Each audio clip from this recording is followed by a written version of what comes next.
Hello everyone. Welcome to a new DSP video. Hopefully this one will work. I uploaded a video like this the other day, and DSP's audio was fucked up. And it wasn't DSP's fault for once. I know, it's actually my fault because for some reason sometimes when I use OBS and I either stream or whatever, sometimes the audio just kind of cuts and I don't know why. And usually the fix is just to do the obvious, shut down OBS and then reopen it because that's how great OBS is. The other fun thing is I can't use the quick buttons on my Stream Deck anymore to do OBS stuff anymore. I could do like soundboards and stuff, but I can't do um OBS stuff, which is really dumb. But whatever, I'll figure it out. It's probably something stupid I have to figure out, and it's gonna be very easy. It's gonna probably be, well, I'm gonna guess, to restart my computer. It's always that because stupid shit, right? Anyways, the reason why I'm making this video, I made a video or a stream years ago. I'll put that in the description below. I did a video where I was kind of showing everyone that DSP enjoyed Street Fighter V until he found out that there's 8-frame delay. Now, I couldn't find the exact Overwatch video where DSP found out about the 8-frame delay. If anyone else knows what Overwatch video it is, that would be great. The only thing I know is that it was in Overwatch. The map he was in was like a desert map with like a temple looking thing. That's all I remember. I don't know the date. I don't know if it's the beta. I don't know anything about that. I just know it was in Overwatch. He made this discovery in 2016. I tried Pig Go, but I can't remember the exact words to pull that up. But he really liked Street Fighter V up until that point. Then that's kind of when he decided to hate the game. And the stream I did was 5 hours long, so if you really want to watch it, buckle down and enjoy it. There is like a middle part that is kind of rough in the sense that I was having lunch, so I watched him play Super Mario 64. So I did do that during it. But I don't think not even that stream has that Overwatch video either in it, which I thought it did, but it doesn't. So it's going off of memory at this point. But I'll put that in the description below, because he really did like Street Fighter V up until that point, the classic. Until the game started matching him with people who knew how to play the game, and that's when the game started to suck. Typically, classic Phil. And what really motivated me to do this video is his whole take on Street Fighter 6 beta. Now, I'm not gonna go over those videos just yet. I kind of want to watch them again on my own. But I do want to focus on the Street Fighter 5 beta. There is some stuff in Street Fighter 6 I'll bring up, but this is mostly just gonna be about his initial take of the beta of Street Fighter 5 and all that. We'll go from there. All right, get hype, boys. Alright, what is up everyone? DSP here, and welcome to a special Wait a second. vlog. Wait, hold up. This is the incorrect resolution. We gotta bump him down to the best resolution. The best resolution. 140p. This is a video that wasn't really like something that I had massively planned on doing or whatever, but I find myself having a little bit of free time during the week, and I wanted to talk a little bit about my overall thoughts. Oh, my shirt is crooked. Who cares? About my overall thoughts about Street Fighter V's beta and my thoughts about the game. Sorry, I had a little echo there because my door wasn't closed. My thoughts about the game after having played it twice now, both in the first official beta that kind of happened in July, then got canceled, but then they had those kind of region tests where I had a chance to play with a few of the characters, and then actually finally getting a real chance to play the beta here in the second wave that happened in late October of 2015. Okay. Okay. A lot of people have been saying to me, Phil, what do you think about the game overall? Do you think that it's as good as Street Fighter 4? Do you think that it is more of a throwback game like Super Street Fighter 2 Turbo? What do you think about the character selections and stuff like that? And in general, I'll be honest. I just from the few hours that I've gotten to play this beta, I can tell you that it is very different from Street Fighter 4, okay? This is not going to be a game where it's all about memorizing this one combo, this one pattern, and doing it over and over and over. Street Fighter V is not about patterns. Now, of course, you could argue, I'll get this right ahead. You could argue Theo, he only played like a couple like days of Street Fighter V beta. Like he's not playing enough to get a full image of Street Fighter V, whatever. Okay, okay. That's a fair point. But he had the same kind of impression of Street Fighter 6's beta. That beta, like, he played it, and he was like, "Oh my god, dude, the beta of Street Fighter 6 is so good, man. The only thing I don't like is that it's too complicated, and the drive impact pretty broken, man." But he still loved the game. He loved Street Fighter 6. And it's the same thing with Street Fighter 5. Like, when I played, like, to compare this to, like, I played the beta for Guilty Gear Strive when they were doing that, and I was like, yeah, this isn't Revelator, obviously, and it's kind of fun, but I kind of just sat there, I was like, yeah, this is going to be a very easy game compared to Revelator. At least, like, the move list is way more simplified. Like, it's still too easy, like, you know, a simplified move list, whatever. So, I already knew what to expect, and Strive, when that game came out, was exactly what I expected. Which I still like Strive. I know I'm siding with Revelator 2. Obviously, I mean, that is a better game. Yeah, but, I at least played the beta Strive and got what I expected. DSP played the beta for Street Fighter V, said it was great, fantastic, oh, no pattern play, all this stuff. He plays the game, he loves it, and then, when he starts getting bodied, and knows about the 8-frame delay. Oh, the 8-frame delay, man! It's so terrible, man. Patterns! It's funny, right? That when he gets bodied, it's all patterns. But DSP, the dude who plays the same shit with every character in every game, doesn't play patterns. This dude, like, just watch, like, any of his Guile gameplay. It's the same fucking shit. Same with Ryu. And I said this like on a few streams, is that he plays Street Fighter 6 trying to play like Super Turbo. Like he's kind of forcing a square peg in a round hole. That's what he's been doing. It's like, I'm gonna be Ryu. I'm gonna play like Super Turbo, man. And that's what he's been doing. And it's so lame. It's so lame. And he's like, yeah, man, Street Fighter 5 sucks because it's all patterns, man. But this dude plays patterns. That's all DSP has going for him. From everything that I've seen, from everything that I'm experiencing with this game, it's going to be more about matchups. It's going to be more about footsies, reactions, and more about the overall game than just, oh. This dude said the same shit about Street Fighter 6. The same shit.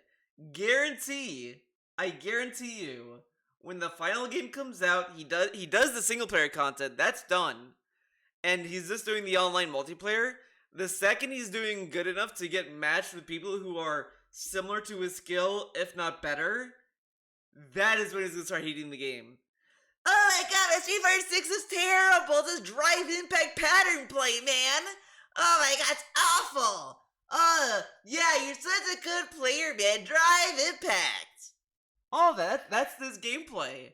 And he's gonna drop Street Fighter 6 and force us to watch the Capcom Fighting Game Collection next year. Every Friday night.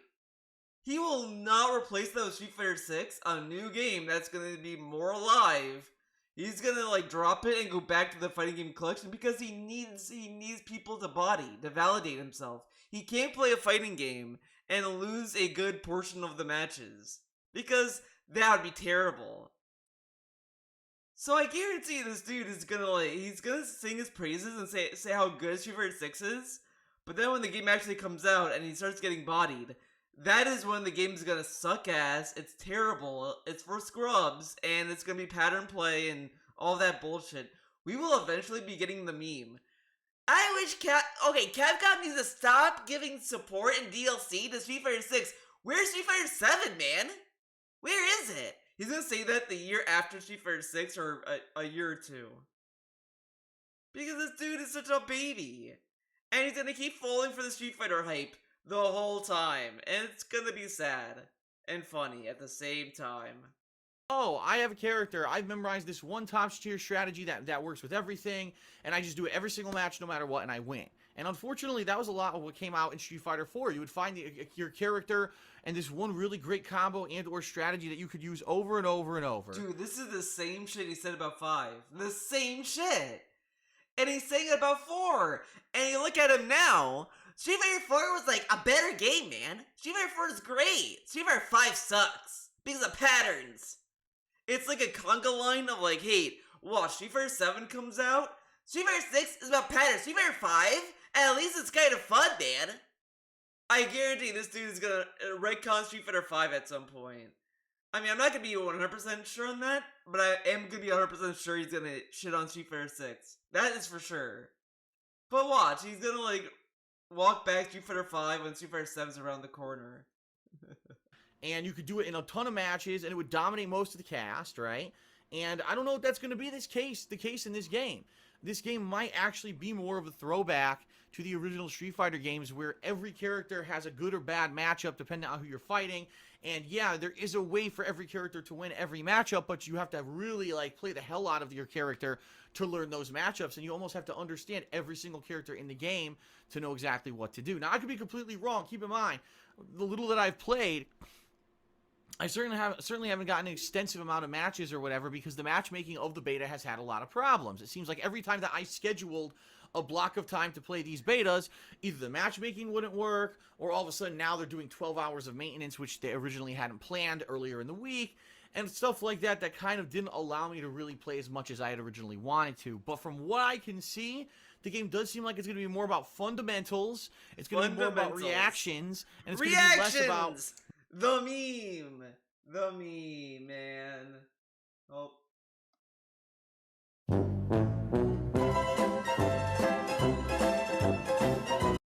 This dude saying, oh, Street Fighter 5 is going to be about fundamentals, footsies, and all this stuff, man. It's so great watching him talk about Street Fighter 5 in current year. Muscle memory of this combo that's insane and does monstrous amounts of damage, and just get to that one setup where you can use the combo and dominate and win, or one really abusive strategy where you can do the same thing over and over and over. It seems like there's going to be more variety, okay? When it comes to the character selection, at this point they've now announced the entire cast of the original launch game, which by the way has a launch date, I believe it was like February 16th or 18th of 2016. Don't quote me on that. It's like the second week of February of 2016. And it is an interesting mix, because you've got some originals, right, from the original Street Fighter games, and some from older Street Fighter games that are coming back, and then you've got newer characters who you've never seen before. A fighting game has old characters, returning characters, and new characters. Wow. And it does seem to be kind of a unique mix of old, you know, or returning, I should say returning, and then old characters that haven't been around for a while, and then brand new. And I like that, because, let's face it, Street Fighter 4, when it came out, it was a good mix, and all of a sudden, let's add this character, let's add this character, let's add this character, and by the time you were done with Street Fighter 4, you had so... That's such a weird... that's such a weird thing to say. Oh, Street Fighter 4, it was weird, man. They start adding characters. They add character... I don't know what that complaint is. Because the game came out, Street Fighter 4 came out, right? They had like basic characters and shit, and new characters, like Street Fighter 5, like every other fighting game, and then over time they added characters to other versions. And now we're saying, well, now they're adding characters, man. That's so weird. The more I think about it, the more weird it sounds. So many fucking characters in it that it was like, well, who's not in this game? You know what I mean? You know what I mean? And I'm happy that they're going outside of that. They're kind of breaking that mold. Although I will say this, it's a little weird to me that all of the characters who were new in Street Fighter 4, think about it, right? All of the brand new characters like Rufus and Sea Viper and stuff like that, they're not in Street Fighter 5. And that's a little bizarre to me that they've kind of decided, oh, well, there's a whole new cast of characters we added that became a tried and true part of the Street Fighter universe. Well, they're not in Street Fighter 5. I wonder, what did they have a Street Fighter 4 character in the base roster of Street Fighter 5? Because like Jury was DLC, but was there a base? I can't remember now that I think about it. Because I didn't really care because I was glad they added Karen because I really like Karen in Alpha 3, but I kind of felt bad playing her after a while. It was like, oh, she kind of feels broken. But I don't know if there was. I don't remember. I don't remember the base roster of Street Fighter 5. If it had Street Fighter 4 characters at the base of it. Although Capcom has done this before. If you actually look at Street Fighter 2 to 3, right? I love DSP's like, it's so weird, these characters don't return. Well, actually, Capcom did this before in 2 to 3, man. Then it's not that bizarre then, but I think I know what he means. Like, they did it to 2 to 3, and they got a lot of backlash for it because people really wanted Ken Ryu to stay in Street Fighter forever, and then they stopped doing that. They kept Ken Ryu as permanent characters. Yeah. Keep all of the characters. They only kept a very select few and then added all new characters. 3 to 4. They ditched almost all the characters from Street Fighter 3 when Street Fighter 4 originally launched. So that's not bizarre then. They added them. And that is an important thing that needs to be mentioned here is that the game plan for Street Fighter 5 is that they're going to add six new characters over the course, supposedly, of 2016, and they're all going to be time released, and the more you play the game, you'll earn what's called fight money, which is in-game currency for playing it, and you can use that to, for free, buy the new characters when they become available, or you can just use real money to unlock them as well if you don't play the game as much as everyone else, and you just want to get the characters right away. So it's interesting. It's an interesting formula, and the question is, out of these 6 other fighters, right, that have been in the lineup, who's it going to be, and will some of them maybe be returning characters from Street Fighter 4 or even 3 that aren't in the game right now? And again, an interesting mix because they put characters in like Vega and M. Bison, but no Sagat and no Balrog, right? Even though those have kind of been traditional characters since they've been around for Street Fighter 2, they've been in every installment, not in this one. And they were actually big MVPs of Street Fighter 4. So, to me, I find it interesting. I'll be honest, I'm a little disappointed. The one disappointment, no Urien. Urien has kind of gotten the shaft. Urien was no Urien in Street Fighter 5. That aged badly. I kind of don't know why he loves Urien so much. Like, I don't know, whatever. My favorite characters from the Street Fighter 3 games, okay? You must love and he wasn't in Street Fighter 4, and now he's not in Street Fighter 5. And maybe he will be one of those 6 released over the year, which would be nice. But why they didn't choose him? I mean, he's a cool character in my opinion. He's lanky. He's got reach. He's not necessarily super fast, but he's got some fast attacks. He's more about range and combo ability and even traps and lockdown with his projectiles and his Aegis Reflector and stuff like that. He's a unique character. He's a lot different than what the Street Fighter franchise was used to when he was released in Street Fighter 2, or excuse me, Street Fighter 3 Second Impact is where he made his debut. And then he was much improved in Street Fighter 3 Third Strike. Take a sip.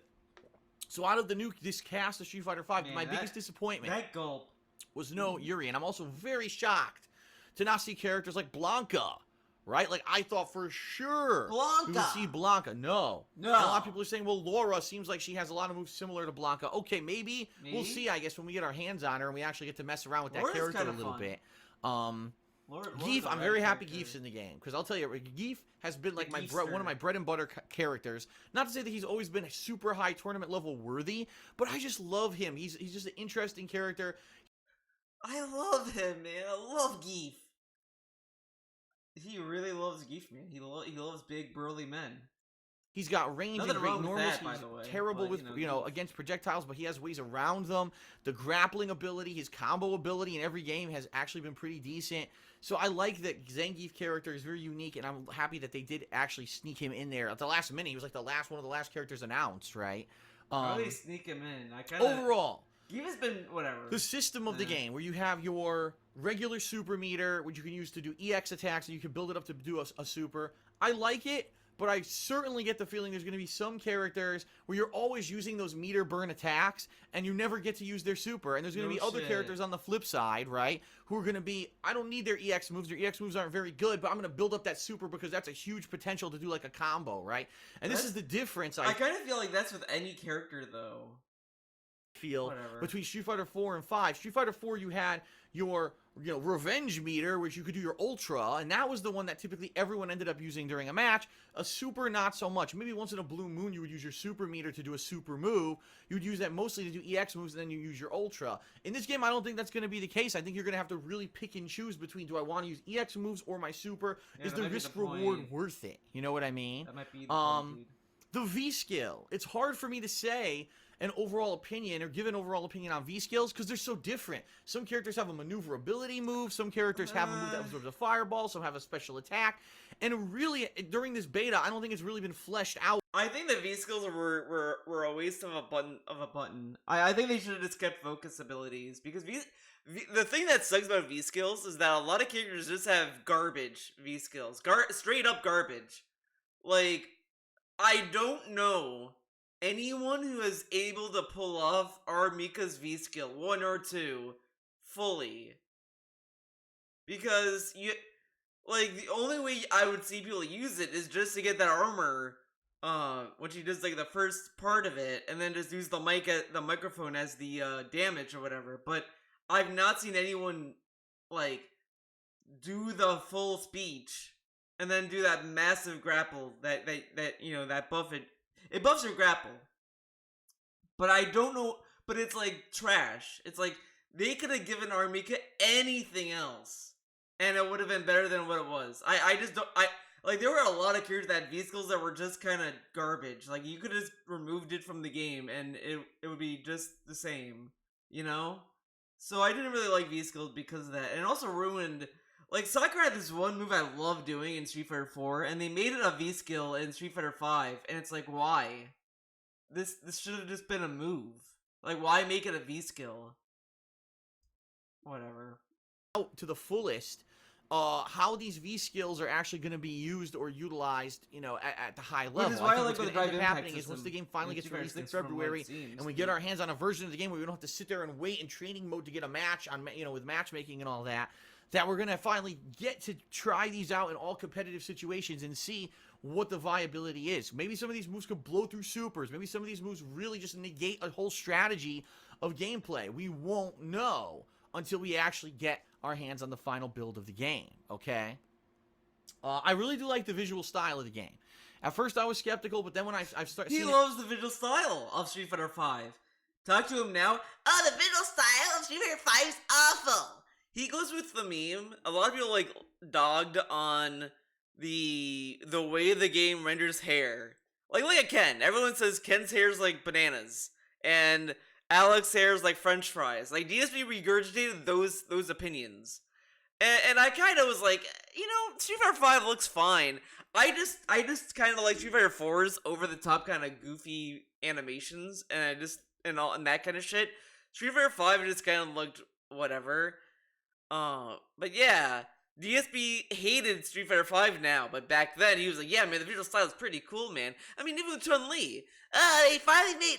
I know what he means when he say, like, oh, Chun-Li finally looks like a Chinese person. I know what he means in the sense that, like, she's not anime or whatever. Like, I know what he means, but I don't hear a lot of people brag about Chun-Li in Street Fighter 6 like that. I just see people like, oh wow, she looks so cool in Street Fighter 6 or whatever.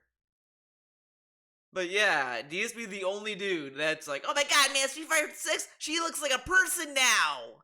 And now like an anime! But he loves Street Fighter 5's animation in 2015. Pretty cool, huh? In action. I do very much like the visuals. I think they're very nicely done. It's a good mix of great graphics, those ink effects and stuff when they're doing certain attacks, but also mixed in with really higher detailed models, much more highly detailed than Street Fighter IV was. But my one major concern about this game, and it has to be stated, is it the frame delay? The patterns? the online play, not the matchmaking, because yeah, the matchmaking's been an issue, but it seems like when they actually fix the issue with the matchmaking, it seems to work fine. The frame drops are out of control in some of these matches. Kinda close. Now, keep in mind, I don't know if it was because I was playing people worldwide or whatever it was during certain matches, but I've had, just in the beta, some of the matches I've had, massive frame drop, the graphics chug along, skipping frames like crazy, and input drops as well. And this is 100% accurate. I'm going to tell you a story, all right? Oh, God.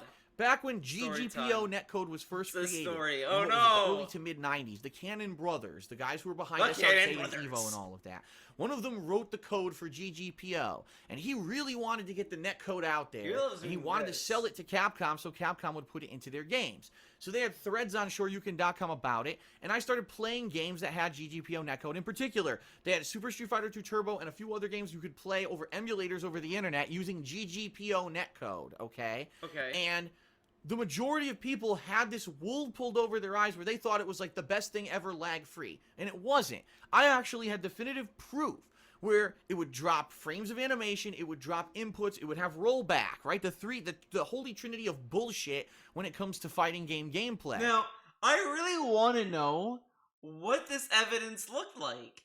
He said, "Oh, I had definitive evidence. What's the evidence?" And you think, right? He posted this on a forum, so anyone could have seen it. So he posts this, and nobody agreed with him. Like no one sat there and was like, "Wow, Phil's right. Look at that."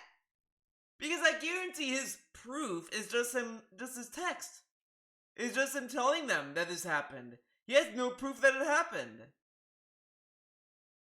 Because why not show it then? It's really weird, right? He doesn't really show. And when he does say, "Well, look, I have definitive proof, just watch my streams, man," it's not really compelling evidence that there's, frame drops and all this stuff, because it's a stream. You can't, I can't feel you pushing the buttons. I don't know if you are or aren't, or what button you're pressing. So how will I know? How can I corroborate your evidence when you're streaming it and I'm not even in the same room, you know? So what is this evidence? And he doesn't really explain it. Dropped inputs, dropped frames, and rollback, okay? And everyone seemed to be kissing GGPO's ass on shoryuken.com. And I posted up and I said, but I don't understand. When I play Super Street Fighter 2 Turbo, a lot of the times I'll be in a combo and my input just won't come out. And my whole combo's dropped. Now the opponent has a free opening and does a combo because I'm expecting my input to come out and the combo to continue. I'm not holding block or whatever, right?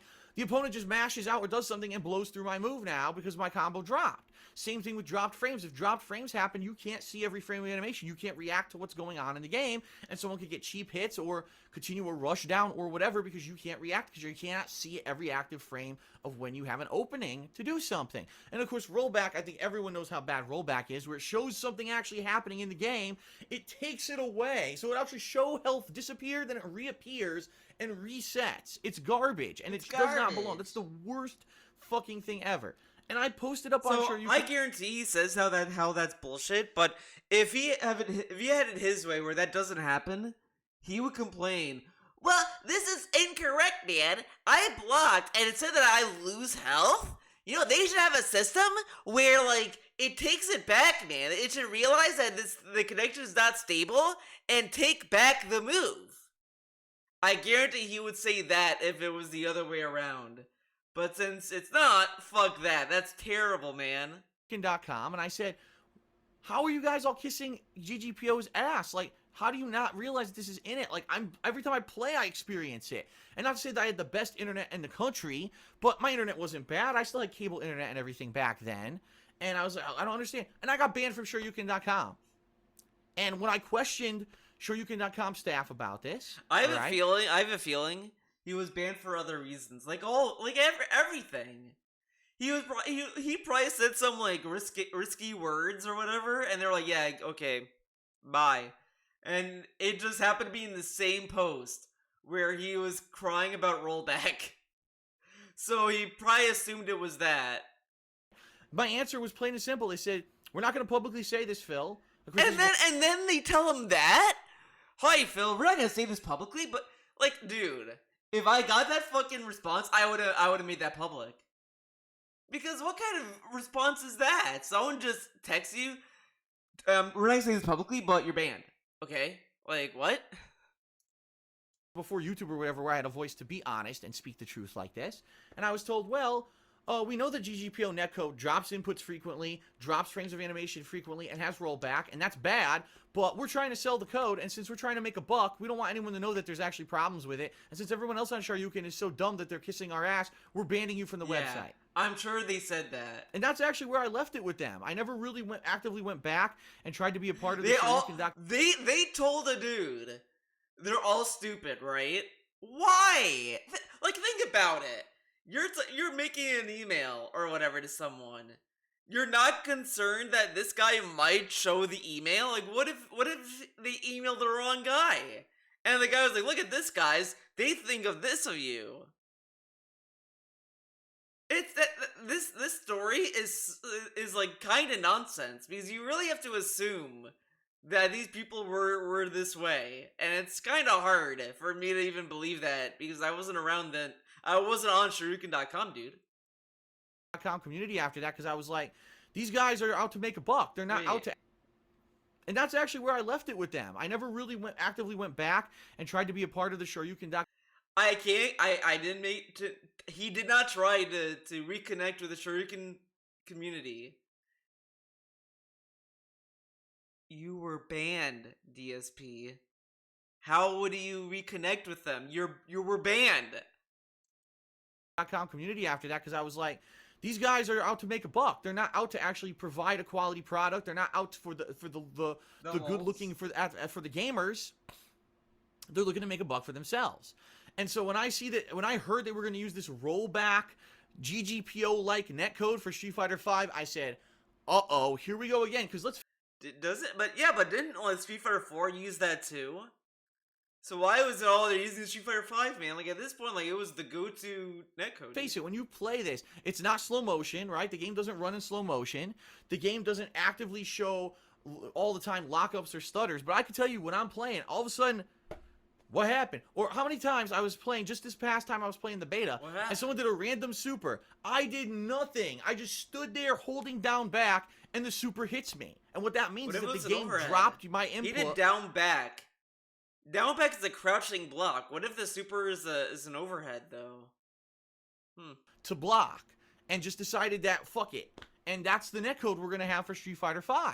And it's like, it's like there's two kinds of netcode. Slow, laggy shit, or doesn't look laggy, but still has dropped inputs and issues, but kind of disguises it a little bit. And that's what Street Fighter V. So all it's doing, it's putting a shiny coat of paint over the same problems we've always had with online gameplay with fighting games. And that concerns me, because people are going to be trying to learn this game and are going to have these issues. And even when I was in training mode, the game was dropping frames. If you notice, when I was if you're trying to learn a game, why would you just do online? I mean, whatever. I mean, I kind of learn characters online too, but I don't have these issues. Training mode itself, I wasn't even in an online match. The game was dropping frames and stuttering at points. And my question is, when you actually play this offline in tournaments, is it going to do that? If it is, that is very bad. If that's the case, I believe they should downgrade the graphics, and they should make it a simpler engine or whatever, so it's not going to chug and it's not going to drop inputs and drop frames. I mean, someone could say, well, it's the Unreal Engine, which is like a very standard engine that people could use or whatever, easy to develop for whatever. But I've been hearing that a lot of Japanese developers have a hard time with Unreal. They've gotten better with it over the years, but it was rough. Like, just like a Suda51 games, like that's a good example of it, where he started using the Unreal Engine and it was hard for him to use it. And now, like, I want to say it take him all the way till Travis Strikes Again for him to get a good grasp of that engine. You know what I mean? tournament setting, you need that game to be running at maximum capacity at all times. You're going to have people who are going to be fucking infuriated if they're trying to play Street Fighter V in a tournament and the fucking thing's dropping frames left and right. So for me, it's kind of like a mixed bag.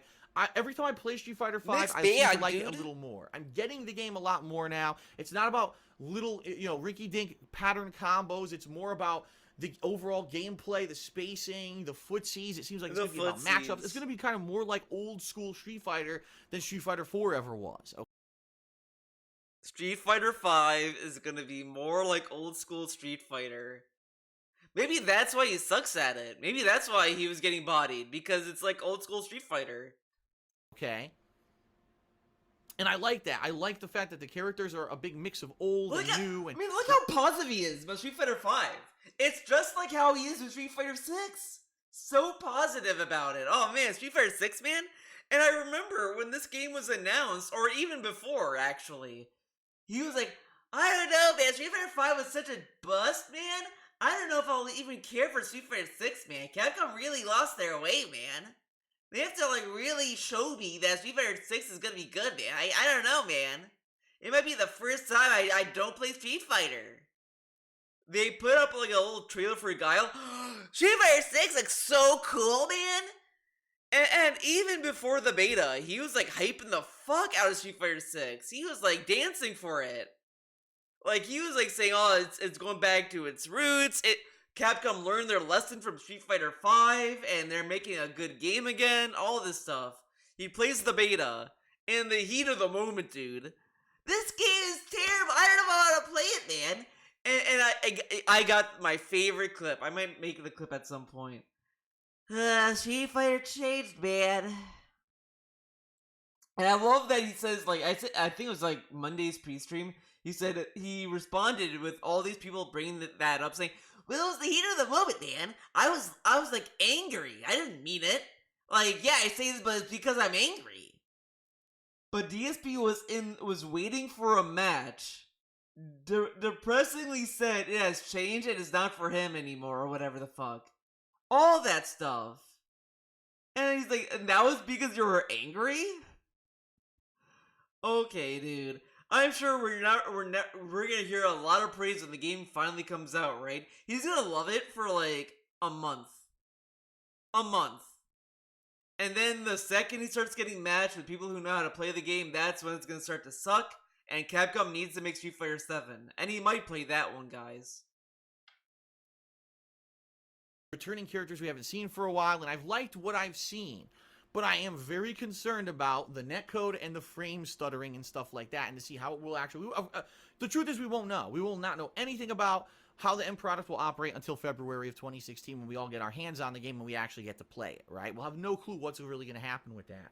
But I like what I've seen so far. I'm going to remain kind of positive and have an optimistic view that because of all these betas that Capcom is running, that the final product will be better. I hope so. Keep in mind, they've never done anything like this before. The only time they've ever done beta testing for Street Fighter was in arcades. This is true. They never actually had an open online distribution beta test where you could play on the internet and you had all this feedback and all this data from everyone. It was all just local arcade testing. I remember back in the day, they would test the Street Fighter Alpha games, would have arcade testings at tournaments. So you go play the Alpha or the beta at a tournament and give your feedback, and then they would tweak the game for the final release later. Now, of course, it's a lot different environment. 15, 20 years later, they're doing things a hell of a lot differently. And that's a good thing. And I'm happy to see that is positive progress.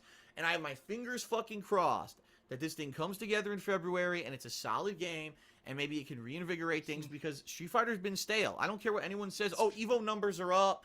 Street Fighter's been stale. This is funny coming from him. Look at Street Fighter. It's stale, man. It's stale, There's nothing new going on with Street Fighter 4. I hear about all these Street Fighter 4 tournaments. I'm like, why does anyone... Nothing new is happening in Street Fighter 4. They have all these tournaments, but there's nothing new going on. DSP, Street Fighter 5 at this point in time was coming out. What more were they gonna do with it? Oh, let's throw in Street Fighter 5 characters in Street Fighter 4? What? It's the same shit he does now. People say, Street Fighter's stale, man. Why do people still care about Street Fighter 5? There's nothing new in it. It's yeah. Because the game is done being, done with new content. They have all the content they need. Street Fighter 6 isn't out yet. Evo's coming around the corner. Of course they're gonna have Street Fighter 5 and not 6 there. Like, it just doesn't make sense what he says. Even back then about Street Fighter 4, like, does he just want them to drop the game cold turkey? And even then, like, it's so silly that this dude says this when he always wants to play Super Turbo all the time. Oh, they do a Super Turbo tournament? I'd go. Why don't they do a Super Turbo tournament? Where's the Super Turbo tournament? All that. And now he's like, why do people care about Street Fighter 4, man? It's nothing, it's old, man. Nothing new, man. It's stale. And then you look at him today. I am holding the mantle of old school fighting games. I play the Capcom Fighting Game Collection, man, because I love fighting games. But in 2015, why do people play Street Fighter 4? There's nothing new, man. It's old. And he does that with Street Fighter 5. Meanwhile, he's bragging about playing fucking Boomer games. His Boomer collections. Like, this dude is lame. Like, I do watch a streamer that, like, does not like Strive at all, and is mostly a fan of, like, Revelator and all that. But even that person does not sit there and crap on Strive all the time when Strive has stuff going on. But DSP is that kind of guy. Because he's a bitch about everything. I just don't understand why this dude is, like, so fake about his own opinions. It's so fucking weird. Care. The game is stale at this point. It's played out. We need something new and refreshing. Marvel vs. Capcom 3 has been dead for years, in my opinion. It's just a flashy game to watch. It's not a game to play on a tournament level or care about. And we need something to kind of reinvigorate fighting games again the way that Street Fighter 4 did. Will Street Fighter 5 do it? We'll find out next year. But I'm feeling optimistic. I've liked what I've seen. I'm just a little... And even back then, how was fighting games not reinvigorated? There's all these fighting games that were coming out. There was like Skullgirls, Guilty Gear's been still doing new stuff. Blaze Blue, all these Arc System fighting games, all this stuff has been going on. And he's acting as if like there was another crash of fighting games and it never happened. Skeptical, but I'm gonna give them the benefit of the doubt for now, and we'll see in February what happens. All right. So those are my thoughts on Street Fighter V so far. I hope you enjoyed them. And if there is another beta, I will check it out. But I hope that you enjoyed it, and I hope to see you in February for when the game actually releases. All right. Peace out, everybody. Peace out, everybody. Peace out, everybody. All right. This game, but I hope that even if you've been away for 7 years since Street Fighter 4, you'll come back at least to check out. What is this? Yeah, it all depends on what happens this week. It could go any way. It could be oh shit! It's this of life, all because of Street Fighter. 25 years.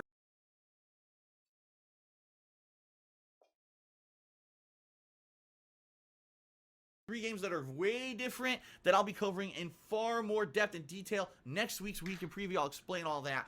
This week, though, I'm excited. 25 years of my life. I'm only 33 years old. 25 years I've been playing Street Fighter. Dude, look at this dude, man. Look at him. Look at our boy. This dude is bragging about playing fighting games for 25 years. You go to him today. Hi, Phil. What's your thoughts on your fighting game life or whatever? Oh, man, it's terrible, man. I went to Las Vegas and I didn't go to the Strip. It's awful, man. I was so stupid back then. I was playing Street Fighter. Man, and I was missing out on games, man. Terrible. Terrible, man. If I had a time machine, I would have stopped myself from doing fighting games. But in 2016, he loved fighting games. He loved his fucking history with it.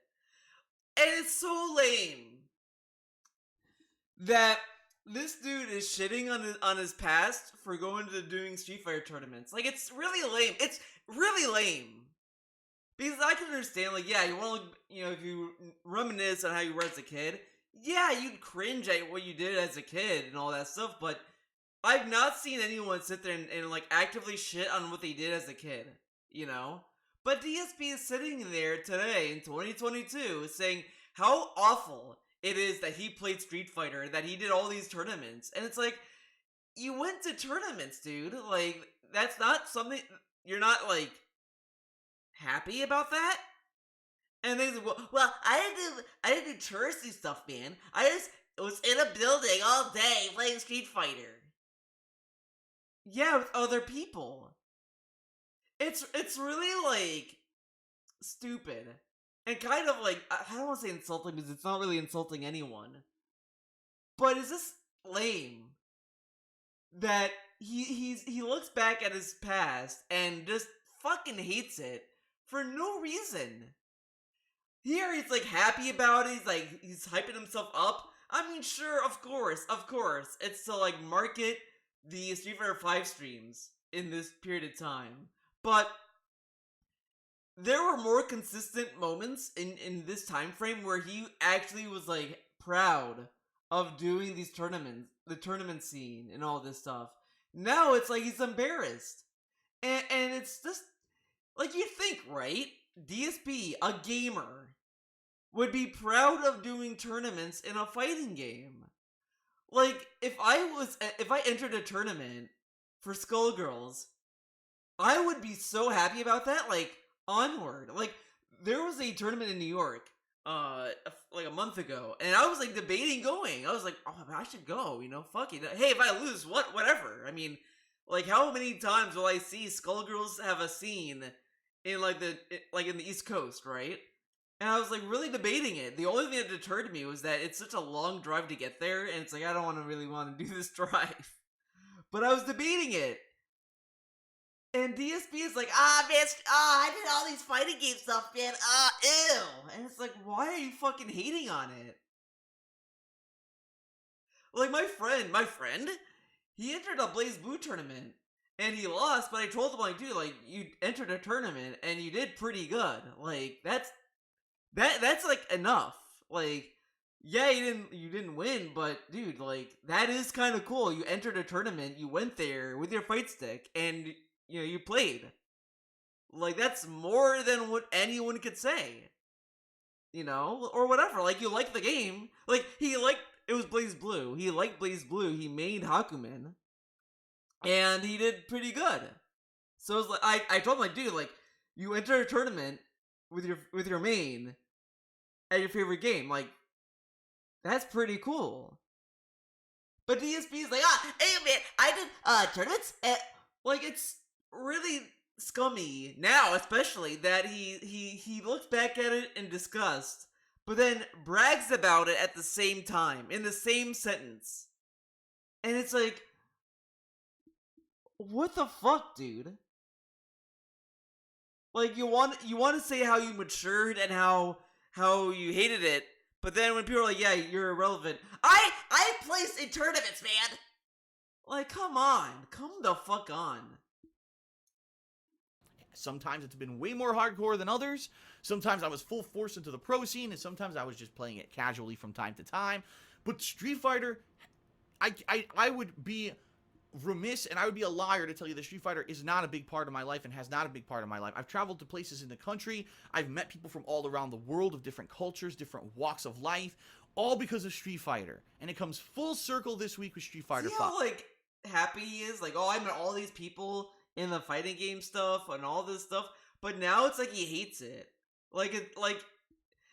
He talks about it as if, like, he was, like, he was like at rock bottom dealing drugs and he doesn't want to think about that time of his life. And it's like, dude, you went to tournaments. Like it's like LeBron James, right? It's like if LeBron James retires and then tells us every day on the news, "Hi guys, like I hated basketball. Oh man, I can't believe I spent my life playing basketball, man. It was awful. I practiced, I went to games, I won championships. Oh, I hated it, man. Terrible." And it's like, dude, you spent all that time doing it, and you're telling us now you hated it? Like, you know, think about that. He spent all that time doing Street Fighter, and now he's telling us how he regrets doing that. So, you hated it, so you're fake then. Pretty cool, huh? And who knows? Maybe by the end of this week, I could say, I like this game so much that I have decided to return to the competitive Street Fighter community, and I'll start going to tournaments again.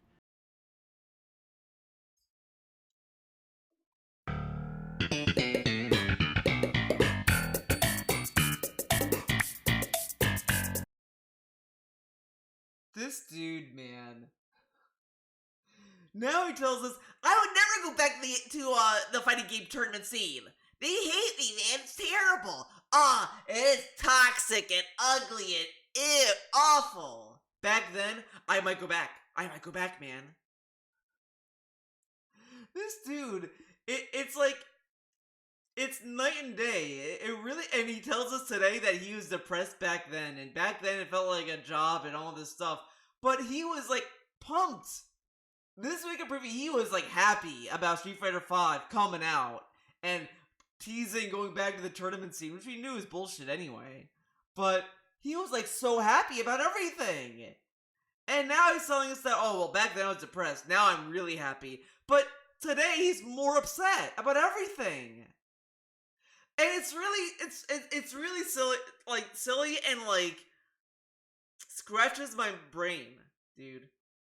Like, he talks about how this is the happiest time of his life right now, and back then when he was a YouTuber, it was depressing and awful, and he blankets everything by this.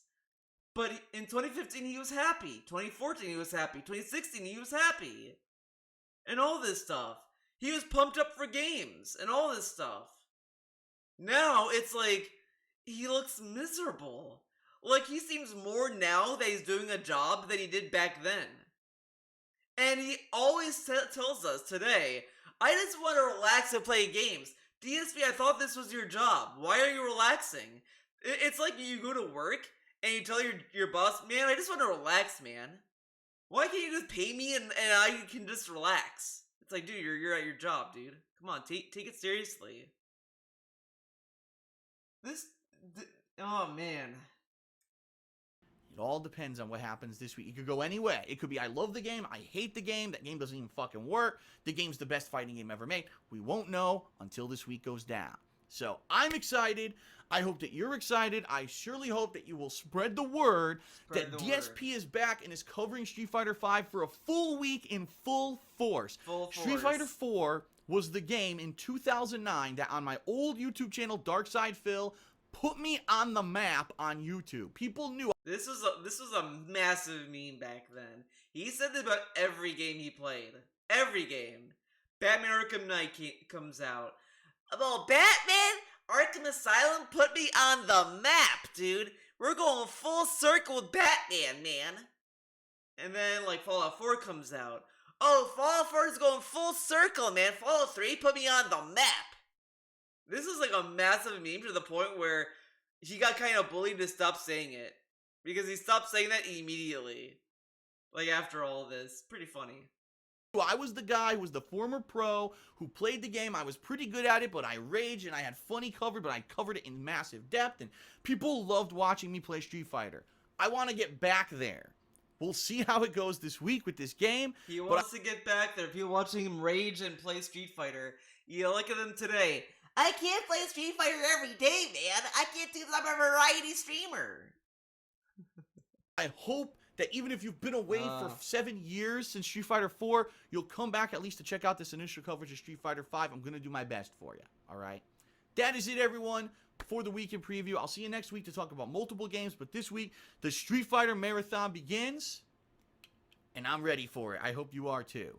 Peace out, everyone. Without further ado, thank you to the following January patrons. And by the way, again, if you are a January patron and you did get your pledge processed and you don't see your name on this list, you gotta contact me. We're not watching the credits, dude. We're not doing that. Fuck that. the green hand. That's the primary tool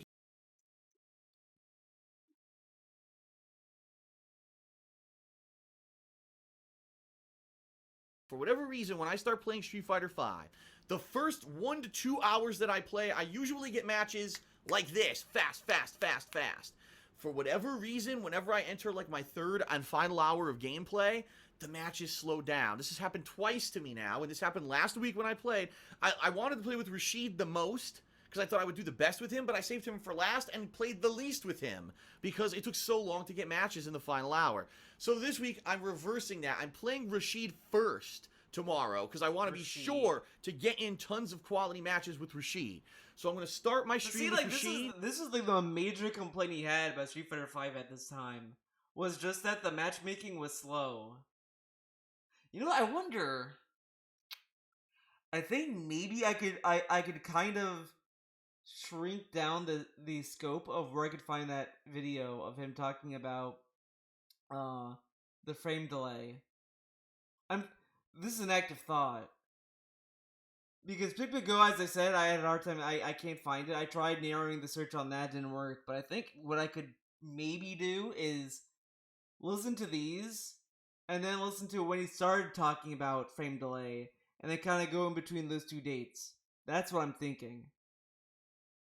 And I'm thinking out loud, guys. Pretty cool, huh? Then I'm going to switch to Zangief, and I know this is probably going to be a huge mistake, because Zangief, from everyone's reporting, from what I found, the final session of gameplay that I did with him, I couldn't get anything going. It doesn't seem like he has any tools to get across the screen against anyone who tries to zone him out. It seems like that's not really true, though. I don't know if maybe they added in like other updates, but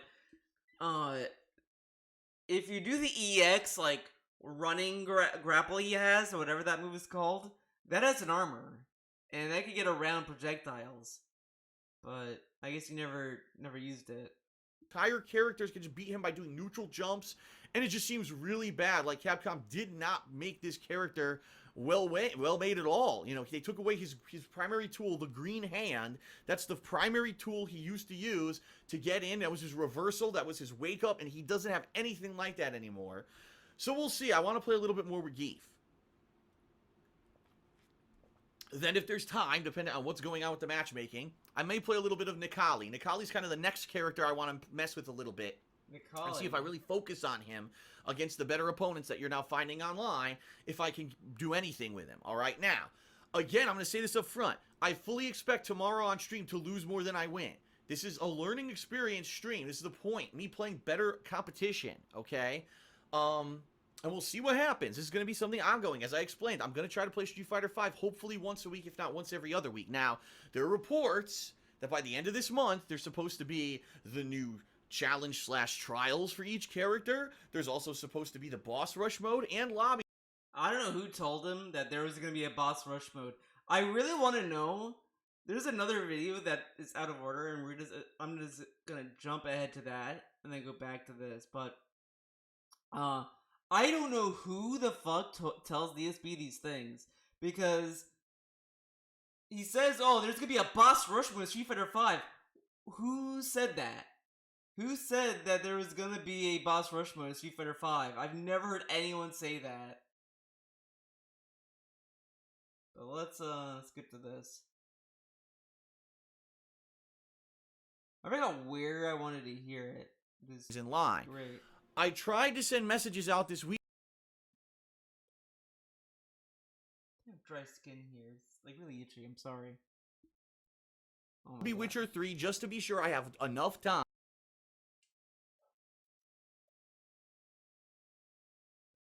Win 44. See, no shit.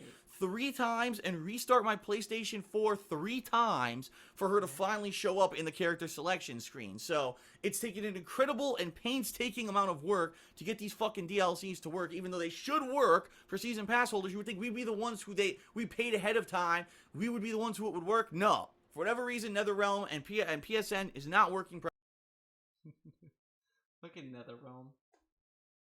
Fix your game, Ed Boon. Allow her to do more of these freaking Riddler trophies in the game. Try to get Oh my God, the Riddler trophies. Oh man, imagine almost doing the Riddler no trophies responsibilities. in Arkham Knight. To eat meant running out to buy fast food once a day. Took 30 minutes. And What? What is this? ended it all. I just think people have this massive This is like the same rant he gives us today. Do you think I spent all this money to relax with my girlfriend. What time exactly should I sacrifice to do these Riddler trophies off stream? They don't take this as like being offensive. I'm not unoffended at all. I just think people have this massive dude. He tells us how he didn't have time back then to hang out with his girlfriend or whatever. But here he's like telling us that he has to take time out to spend time with Leanna. misconception that Phil of 2015 is the same as Phil of 2011.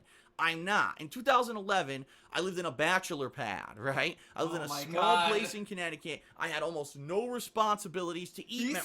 He says this now about 2016 and all this stuff. Buy fast food once a day, took 30 minutes, and I had all this free time. I didn't live with my girlfriend. I didn't have chores, no responsibilities. Things are way different now. This is why I've said I cannot grind for RPGs anymore. I can't, unless the RPG can be synced with my PS Vita, and I can play my PS Vita, say, downstairs in the living room when I'm watching TV or something at night, relaxing with my girlfriend. I don't have time for it anymore because that's my life. My life has dramatically changed. I'm not living the life of a bachelor anymore who has all this massive free time. All my time is accounted for. In fact, we don't even have time to do stuff that we want to do. So I don't have time to grind for Riddler trophies. This is literally the same shit he tells us today. Trophies off camera so I could show the true ending. No, if I'm gonna do these Riddler trophies, they have to happen on camera this week. Like everything has to happen on camera. Everything. And as I've already said, I feel like I owe it to people who've stuck in there and watched this playthrough from the beginning to see the true ending of the game, right? So it's gonna happen. So I don't know. Wednesday first stream. I like Batman, but the DLCs of the game are gonna be played. Red Hood, Harley Quinn, for me. Scarecrow challenge maps. And then after that, I'm gonna do some Riddler content. Witcher 3 review. So that way, the two big projects of the past couple of months, Witcher 3 and Batman, the reviews are done and they're in the bag. You know what I mean? They're in the bag. So I think that would be the fair thing to do. Now, this Thursday, I'm on the fence. And here's why I'm on the fence. Because I haven't done a Hate Live podcast in a long time. Oh my god.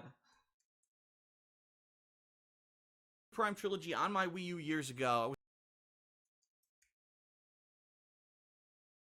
Come on.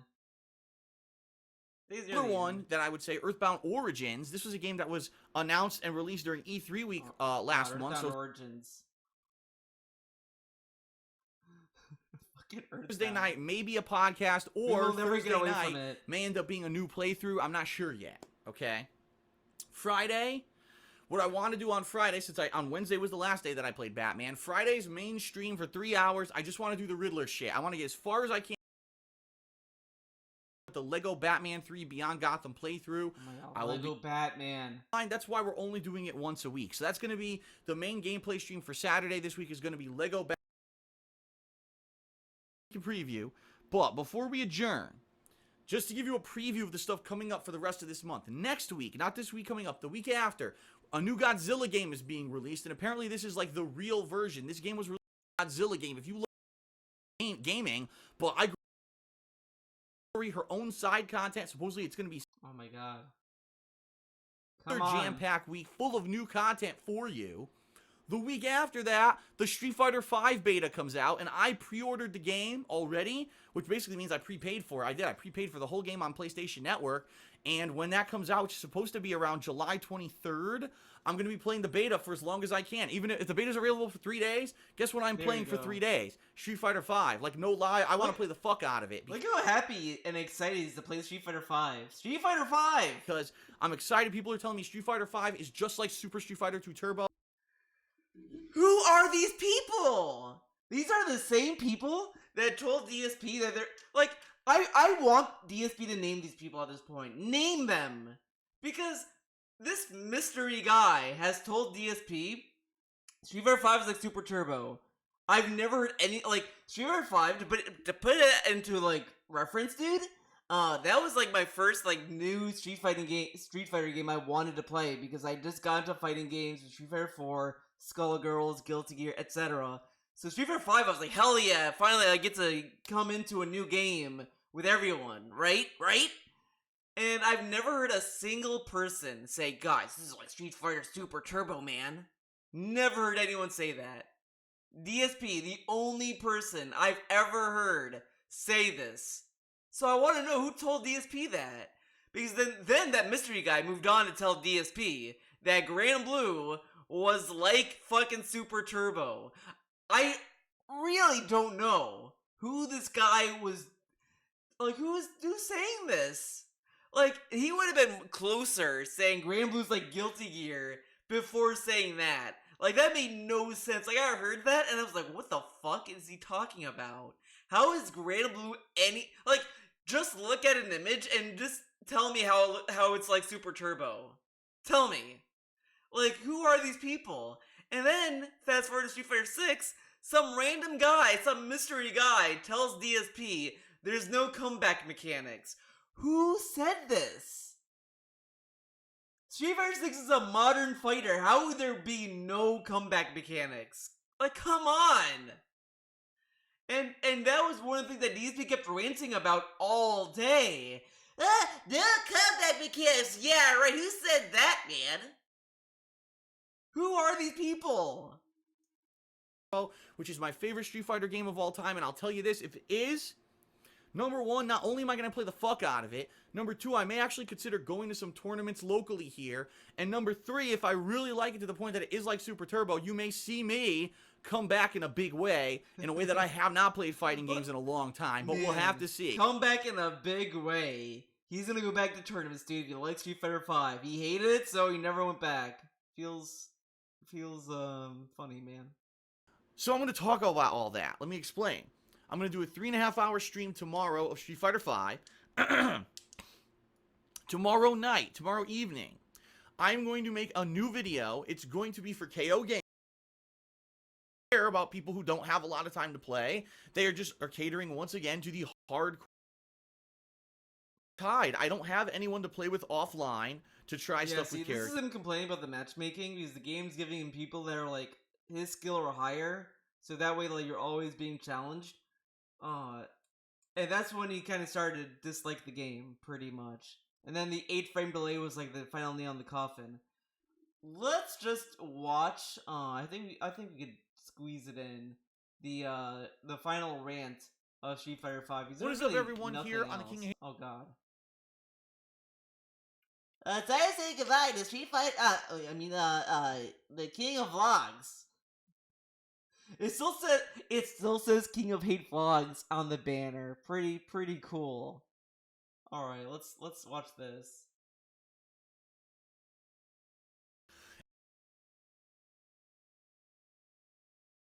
And an actual contender when it came to competitive fighting games. A lot of people say, "Oh, what is going on, everyone? Darkside Phil here with a special vlog, and I'm going to be honest with you, this one is going to be more like a rant than anything else. And I just want to call upon something that usually I don't reference and I don't call upon, at least not for the past several years, all right? Many of you may not know this, but I used to be a competitor and an actual contender when it came to competitive fighting games. A lot of people say, "Oh, don't call it pro fighting game player, because unless you made a complete living doing it, you weren't a professional." Wait, what? And an actual contender when it came to competitive fighting games. A lot of people say, "Oh, don't call it pro fighting game player, because unless you made a complete living doing it, you weren't a professional." DSP mocks that, but he has said on pre-stream that same sentiment. People say pro this, and you can't call yourself a pro because you're not making money off it. He said that, and now he's mocking people who say that.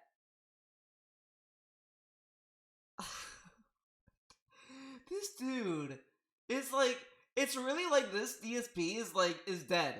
Someone killed this DSP, and now we have like a monster. It's like he died, and then the body like another personality took over. It's really kind of scary. You could make a horror movie about this.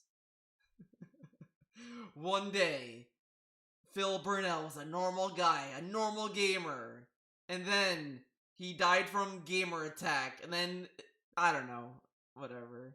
I'm trying too hard. Sorry. When I was playing competitive fighting games, no one was doing it as a job. It wasn't possible. There was no sponsorship. There was nothing like that whatsoever. But I competed at a top level in several different games. In the late 90s and early 2000s, I always tried my hand at games like Marvel vs. Capcom 1 and 2, Super Street Fighter 2 Turbo, and I did dabble with other games like Capcom vs. SNK 2 and Street Fighter 3 Third Strike. There was a kind of a dead period where there were no new Capcom games for quite a while, but when there was a resurgence in the mid-2000s of the re-releases and HD remasters of games such as Super Turbo, I was playing that at a very high competitive level. And then, of course, when Street Fighter 4 came out, I covered it in depth for YouTube. This was at the very beginning of my era of videos for YouTube. And I tried to play it at a competitive level for about a year or two. After a while, I decided I would rather more focus on doing a YouTube career rather than just being a competitive fighting game player, because I knew it would take far too much time and effort and investment for me to be at a high competitive That or you got level. really bodied. Rather than doing that, I'd rather just have fun playing a variety got of bodied games out for of the YouTube. game. And considering here You know what? I am, That would explain why he's like traumatized and never try to play Street Fighter 4 again. It's really like he did a match somewhere and got bodied so badly he just can't touch the game anymore. Like, he can't look at it because it brings back bad memories. 8 years later, still making videos for YouTube and making a living doing it, I think I made the right decision. The reason I'm making this video He made today the right decision. I agree. is because we are now 7 months, that's 7 months, after the launch of Street Fighter V. It launched back in mid-February of 2016. And boy, has it been one of the most controversial subjects when it comes to fighting game players, just the mainstream fighting game community. But it's funny, because it seems to me like if you listen to the mainstream game community versus the hardcore FGC, or fighting game community, they seem to be saying completely different. But how do you differentiate between hardcore fighting game players and the hardcore FGC players? Like, I don't know. Different things when it comes to Street Fighter V. Now, the thing is, I am much more in line with the mainstream community than I am at all with the competitive fighting game community. Shocker, he's more in line with the mainstream. And not some, like, very fringe, like, niche of people.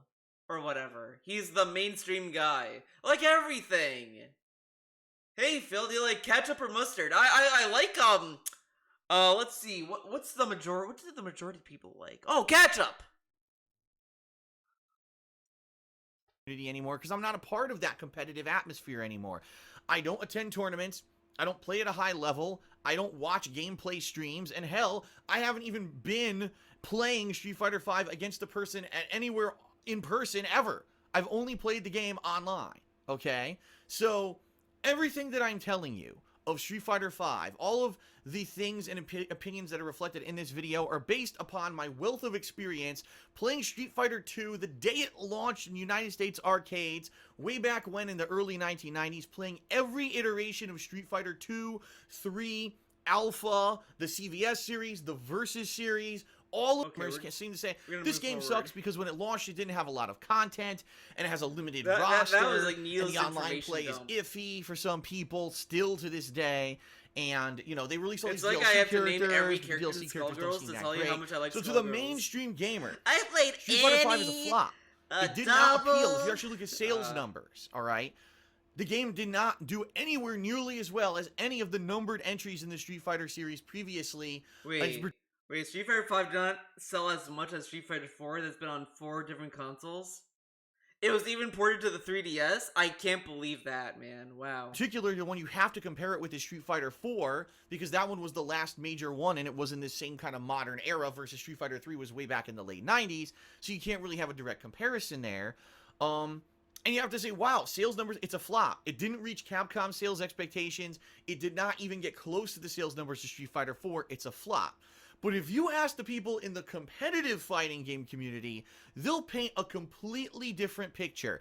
They'll say it's one of the best Street Fighters ever, that the Street Fighter community is the biggest that it's ever... I really wish... I think I did a video on this rant, to be honest, but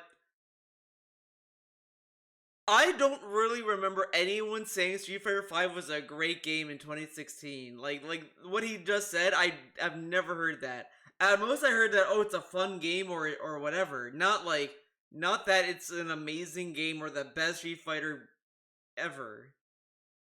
But whatever. ever been. Look at stream attendance, every stream for every tournament and Evo. All the stream numbers are higher than they've ever been before for Street Fighter 4, and they will spew all of this kind of positive spin on Street Fighter. So it's they're saying the streams they got a lot of viewers watching Street Fighter 5, and that's somehow what? Every stream for every tournament. They'll paint a completely different. So he's saying that it's a flop sales wise. And then he's just like, well then, the FTC, they paint a different picture, man. They say that views are up. Yeah, okay. Like, how is that different? It's irrelevant to sales. Views and sales are not the same. Different picture. They'll say it's one of the best Street Fighters ever, that the Street Fighter community is the biggest that it's ever been. Look at stream attendance, every stream for every tournament and Evo. All the Street Fighter community probably is bigger than it has been because people are talking about Street Fighter more now than ever in comparison. Are higher than they've ever been before for Street Fighter 4, and they will spew all of this kind of positive spin on Street Fighter 5, making it seem like it's one of the best fighting games ever made. I'm here today in this video. All of the things he said had nothing to do with the game. If you really listen to what he just listed of what they say is positive, it's all stuff doing with like the game franchise itself. Street Fighter is a game franchise.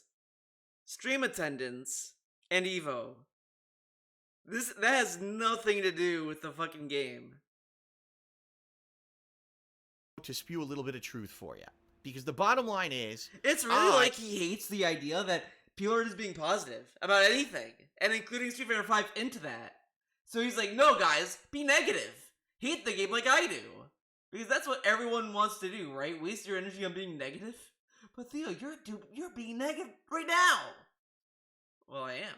And I am wasting time right now. But it's a video, so... And you're watching it! Bleh. I have no kind of investment in the fighting game community or Street Fighter 5. Like I already mentioned, I'm a more diversified person. I do a wide variety of games on YouTube. DSP has said now he's a variety streamer, but back then he wasn't. Here, I'm a variety streamer. And although I like covering fighting games, if a game fails or if a game is admittedly a bad game, I can call it that. Because I don't have to pull the wool over everyone's eyes and make them like seeing this game. Now, I'm gonna be honest, I don't remember what started this little rant. I don't know if someone like instigated him to do this or not, but no one told him he can't dislike the game. I think at most people were just tired of hearing it. Yeah, Phil, we get it. You hate the game. Okay, move on. And he's like, no, man, I have the right to say it. Okay. For the sake of personal benefit. Sadly, I hate to say it, but it looks like most of the competitive fighting game community when it comes to Street Fighter 5 are bullshitting you. They are telling you that this game is great at a high competitive level, it's amazing, and you don't have to listen to any of these mainstream naysayers. They're just noobs. They don't know what they're talking about. It's just that now it's a more wide stream appeal for all games, so of course you're going to have more people talking shit about Street Fighter than ever before, and they will give you... What? Are bullshitting you.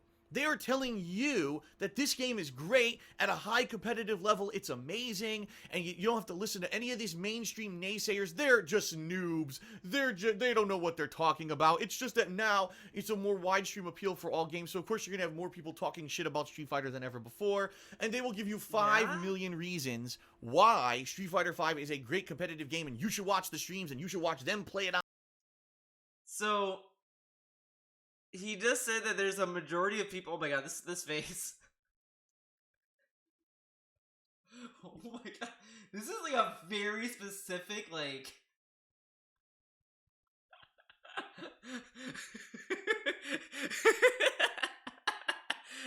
Like his face looks like a perfect circle. A perfect circle.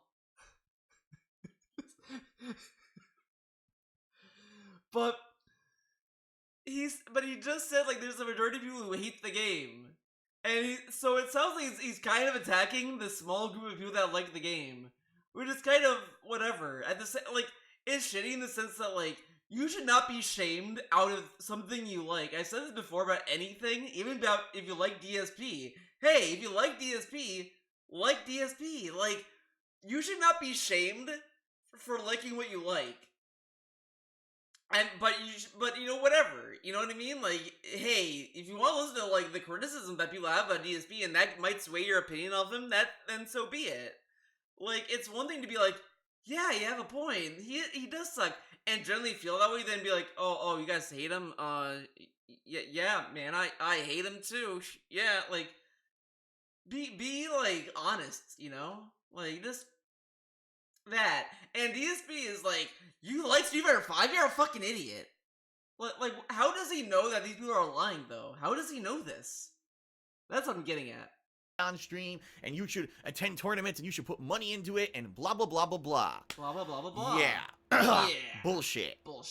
How I'm dare you sorry. like this game? I'm gonna be honest with everyone here, alright? And I'm sure some people are gonna circulate this video amongst the hardcore FGC, and I'm sure there will be people who will respond and say stupid shit. I don't care. The bottom line is this. A lot of people wonder why I'm not well regarded in the fighting game community anymore. A lot of it was because when I started out, I was very immature, and I talked a lot of shit, and I always kind of had confrontational things go on at tournaments and things like that.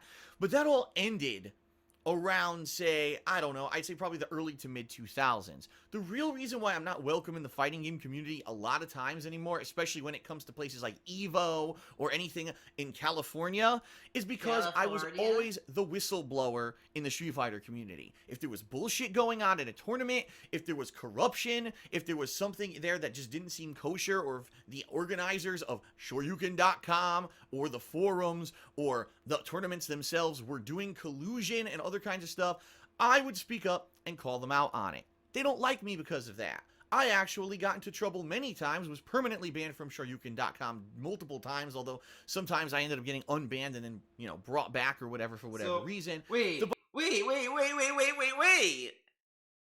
In the beta video we watched, he said that, oh, I was banned and I never went back. Now he's telling us he was permanently banned multiple times, then went back, then got welcomed back. All this stuff about Shoryuken. My god, DSP, what story is honest? He already, like he's spat in the face of his old story. Man, I doubt this rollback story even happened at this point. The bottom line is they don't like me because I'm honest. Because I will stir the shit if there's shit to be stirred, because people need to know the truth. And the bottom line is, the situation right now with Street Fighter V is one of these situations where people are having the wool pulled over their eyes for the benefit of this select group of upper echelon players who are making money on a living of playing competitive fighting games. The bottom line is that Street Fighter V is fucking inferior. Why is he so mad about this? And you know what's funny? The kicker of all of this is that today, in this day and age, he's like, I'm not mad at people who make money off of what they do, man.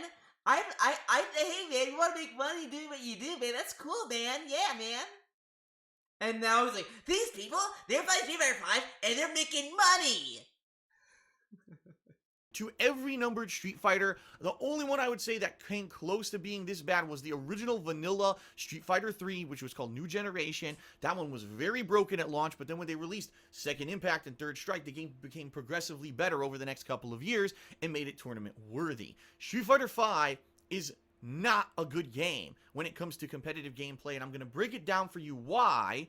And I'm also going to show you some of the ridiculous defenses that these pro fighting game players are coming out and saying to protect their own asses, so you'll still turn up to watch their gameplay streams, to watch the tournament footage, and basically to say that the game's good. This so dude that is you mad about this, but he does the same shit. The same shit. If I want to be able to talk to my streams, man, of course I'm going to say this, man. Making the money and give them their e-popularity rather than actually tell the truth about Street Fighter V, that it's one of the poorest developed Street Fighters ever. Implemented as a competitive game, it's fucking garbage, and the game should basically be thrown out so that we can have them start working on a legitimate game rather than just keep adding on DLC. This is literally within a year of Street Fighter V's release, and he's already begging for Street Fighter 6. Already! So, let's see how long it takes DSP to beg for Street Fighter 7 after 6 launches. I'm guessing a year. DLC characters to a game that's a piece of garbage. All right. Already, just because I said that, I'm already going to get tons of shit. But here goes, because I'm fucking real, and I'm going to tell you exactly how Dude, look at this ratio. 1.2k likes, 1.2k dislikes. An equal balance. Hey, what the fuck? I made a comment 6 years ago. I got Alex, Yuri, and Jury, and Balrog for free. It's called... that post made me cringe. I'll be honest. I'm gonna dislike my own fucking comment. That I would delete it, but it's part of history. I don't remember why I made this fucking post, and it kind of aged badly, especially in Arcade Edition. They ruined Fight Money. Like before, you could kind of get Fight Money reasonably, but then Arcade Edition came out, and they fucking was like, yeah, fuck you, you're not getting shit now, bitch. Give us money. it is, rather than try to lie to you to make money, okay? First of all, Street Fighter V has far too few characters. It's that simple. Street Fighter 4 had more. Almost every competitive... I think I did, in my video, I think I did compare the roster size, and I think he's kind of right, but at the same time, like, this was the age of DLC.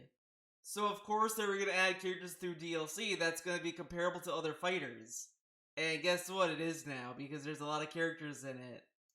Fighting game has had more up to now, especially in 2016. You need more than just a core selection of characters, and they didn't do a good job. What they basically did in Street Fighter V, they added a bunch of new characters, which is great, and then they took every character from a game that basically hadn't been in Street Fighter recently and crammed them the fuck in there to say, oh look, returning characters, and try to build up hype for a game. It doesn't work. What they needed to do when they created the cast of Street Fighter V, they needed to make a balance of characters. They didn't do that. If you actually look at the cast of Street Fighter V, at a fundamental level, the reason that the game is not good competitively is because everyone who doesn't have the same properties sucks.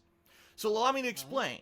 Characters like Chun-Li, Ryu, Nash, they're great. You want to know why they're great? Because they have invincible reversal moves. When they're in a trouble and they're getting rushed down or attacked rapidly, they can blow through your attack string with an invincible reversal move. They have some of the best moves in the game, 3-frame moves, meaning they're incredibly fast to implementation, they have the most invincibility, they have the ability to combat others in a way that the others can't do because they don't have these invincible reversals and these 3-frame moves. They just can't. They can't hold a candle to the rest of the cast, this upper echelon of the tier list of Street Fighter V.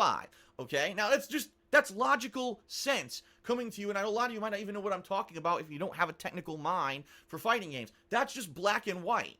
The upper echelon of Street Fighter V have things You didn't that really the other... explain that very well, then tells you if you didn't understand it, it's fine, because if you don't have a technical mind, whatever. Okay, so how are we gonna win when they are even Casts don't have? They have more options and tools because they were given these abilities, alright? Now, here's what I want to ask you. Look at all the other Street Fighter games in the past, right? You had charge characters, you had motion characters, you had everyone. But typically when you look at tier lists for games, you can see that there's a variety of characters that usually can sit at the top. It's not just one style of character. It may be that maybe 2 or 3 characters have a really overpowered stuff, but they don't all play the same. The bottom line is all of the characters at the top of Street Fighter V play the fucking same. That's the sign of a dev team that didn't know what they were doing, because a good fighting game has a wide variety. I mean, Blanca. But how do you have low tier characters in Street Fighter V? Like Alex was like fucking low tier for a while. I think maybe 1 year they made him like top tier, then they brought it back down again. I think, I don't know. Alex had a weird like tier journey. I think, if I remember correctly. I know 2 people that made Alex in my life, and I kept hearing that every time. Obviously, one is 7. I mean, I've seen him play Alex a few times. One is my friend who comes over sometimes, and when he also is like, yeah, man, like. They'll never give Alex respect, man. If they keep fucking with him, man. Someday, but Alex is kind of fun to play against, though. I kind of like fighting Alex, honestly. First of all, he's not even in Street Fighter V. He's always kind of been, if played at a competitive level, a really good character. If you look at games like CVS 2 and Street Fighter 4, he was always kind of viable. Now, of course, they nerfed him several times and he ended up not being as good. But the bottom line is, look at E Honda, right? He was almost like tournament worthy. Now, are you going to tell me that E Honda plays the same as Ryu? Fuck no. They're completely different style of characters. The problem is, in Street Fighter V, you don't have that diversity. The What? top tier of the game is all the same shit.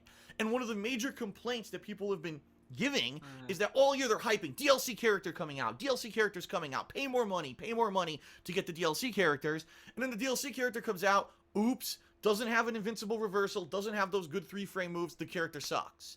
And then everyone complains, well, what the fuck, you hyped up this character and you didn't give them the tools of the already established top tier Street Fighter V, what gives? What now that's gives? a legitimate criticism, but now, alright, allow me to give you my first kind of point here in regards to how the competitive fighting game community wants to super go defense force on Street Fighter V and protect it from any legitimate criticism. Yeah? Here's a direct quote from the Alright. front page of EventHubs.com. For those of you who don't know, EventHubs. Oh, you may not be able to read it because it's the based resolution, but I can read it though. Are we being a bit too harsh on Street Fighter V's DLC characters? Alex Valles. Wisdom says these new fighters aren't as bad as we think.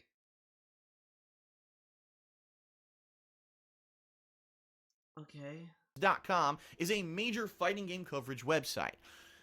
The byline states, are we being a bit too harsh on Street Fighter V's DLC characters? Well, Alex Valles, Wisdom, says that these new fighters aren't as bad as we think. And if you go to read the series of tweets that this article quotes, basically it's Valles saying, listen, you gotta look historically at Street Fighter. If you look at games from the past, the characters who were top tier at the very beginning weren't necessarily top tier the entire time, or vice versa. Maybe they did stay top tier, but over the development of that game's life cycle, other characters were developed after they had more time to be played, and they were found to be up there as well. So here's some examples of this. Street Fighter 3 Third Strike. When the game first released, everyone complained that Ken, Chun-Li, and eventually Yun, or Yun, however you fucking say his name, were the three top tier characters, and no one could hold a candle to them. But over and guess who he runs to when he plays Third Strike? Ken, baby. But get to the point.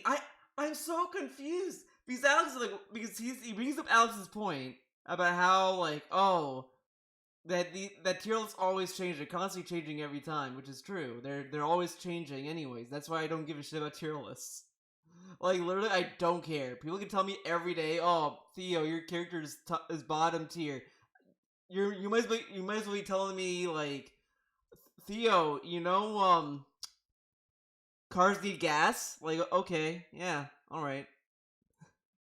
the development of this game over the 2000s, people found that characters like Urien, right? Characters like Yang. Oh, okay, what's the these rebuttal? characters could be played at a competitive level that they could actually hold their own in a tournament setting. Okay?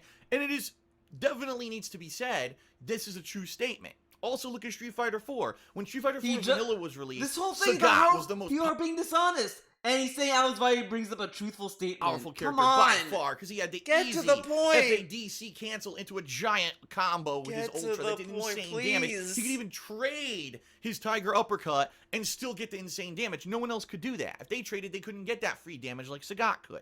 Alright? But then, over the time of development of the game, Okay, the tournament top tier worthy at the launch of the game, but after a few months of people playing a competitive, fine, I'll acknowledge that. That's an absolutely true statement.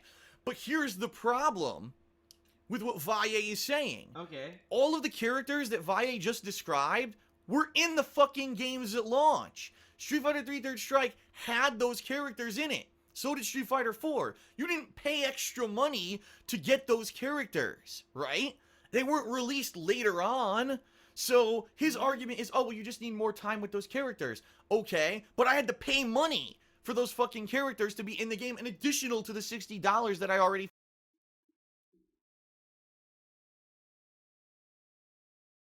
Dude, like, what about the alpha games? Like, play Alpha 1, 2, and 3, the character roster is completely different. And all that kind of stuff. Street Fighter 5, like, okay, these DLC characters have not been there since launch, okay, but they added them and you gotta play them over time and all of this stuff. Like,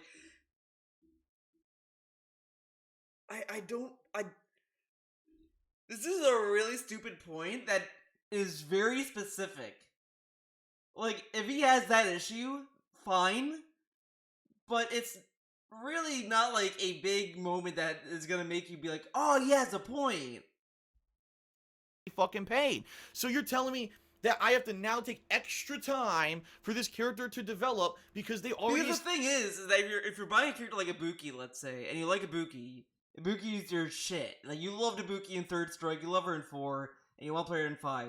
You're gonna buy the DLC of her and play more of her and understand how she works. And that's kind of what Alex Valle is saying, is that, like, these characters aren't that bad because if you want these characters, you're gonna buy them. If you're a fan of Street Fighter 5, you'll get these characters, or whatever. And you play them more often, you're gonna get better with them. And DSP is like mad because they didn't offer them for free. That's pretty much what he's saying, is that that these characters should have been free or whatever. This dude is nuts. Establish this really easy mode top tier who have all the best attributes of the top tier characters in the game, and if I want to actually be good with a DLC character, not only do I have to pay extra money to fucking get them later on in the life cycle of the game, but now I have to take even more time to just keep playing and playing and fucking playing. The question here is, how much of a life cycle is Street Fighter 5 gonna fucking have, right? Street Fighter 3 3rd Strike, all pretty much... Wait, what? Keep playing and playing and fucking playing. The question here is, how much of a life cycle is Street Fighter 5 gonna fucking have? Kind of funny. It had 6 years. 6 years of a life cycle. According to YouTube's timeline. 6 years. We've had 5 seasons of DLC. And along the way, DSP has cried about it. It's like karma. He's like, yeah, this game's gonna die, man. And the game just didn't die, and it kept going, and it kept adding characters. It really was like Street Fighter 5 watched this video, took it personally, and kept going. Dude, Street Fighter 5 took all the hate and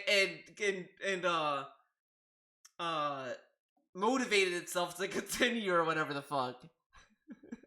You know what? Street Fighter 5 is like the game version of DSP. There you go.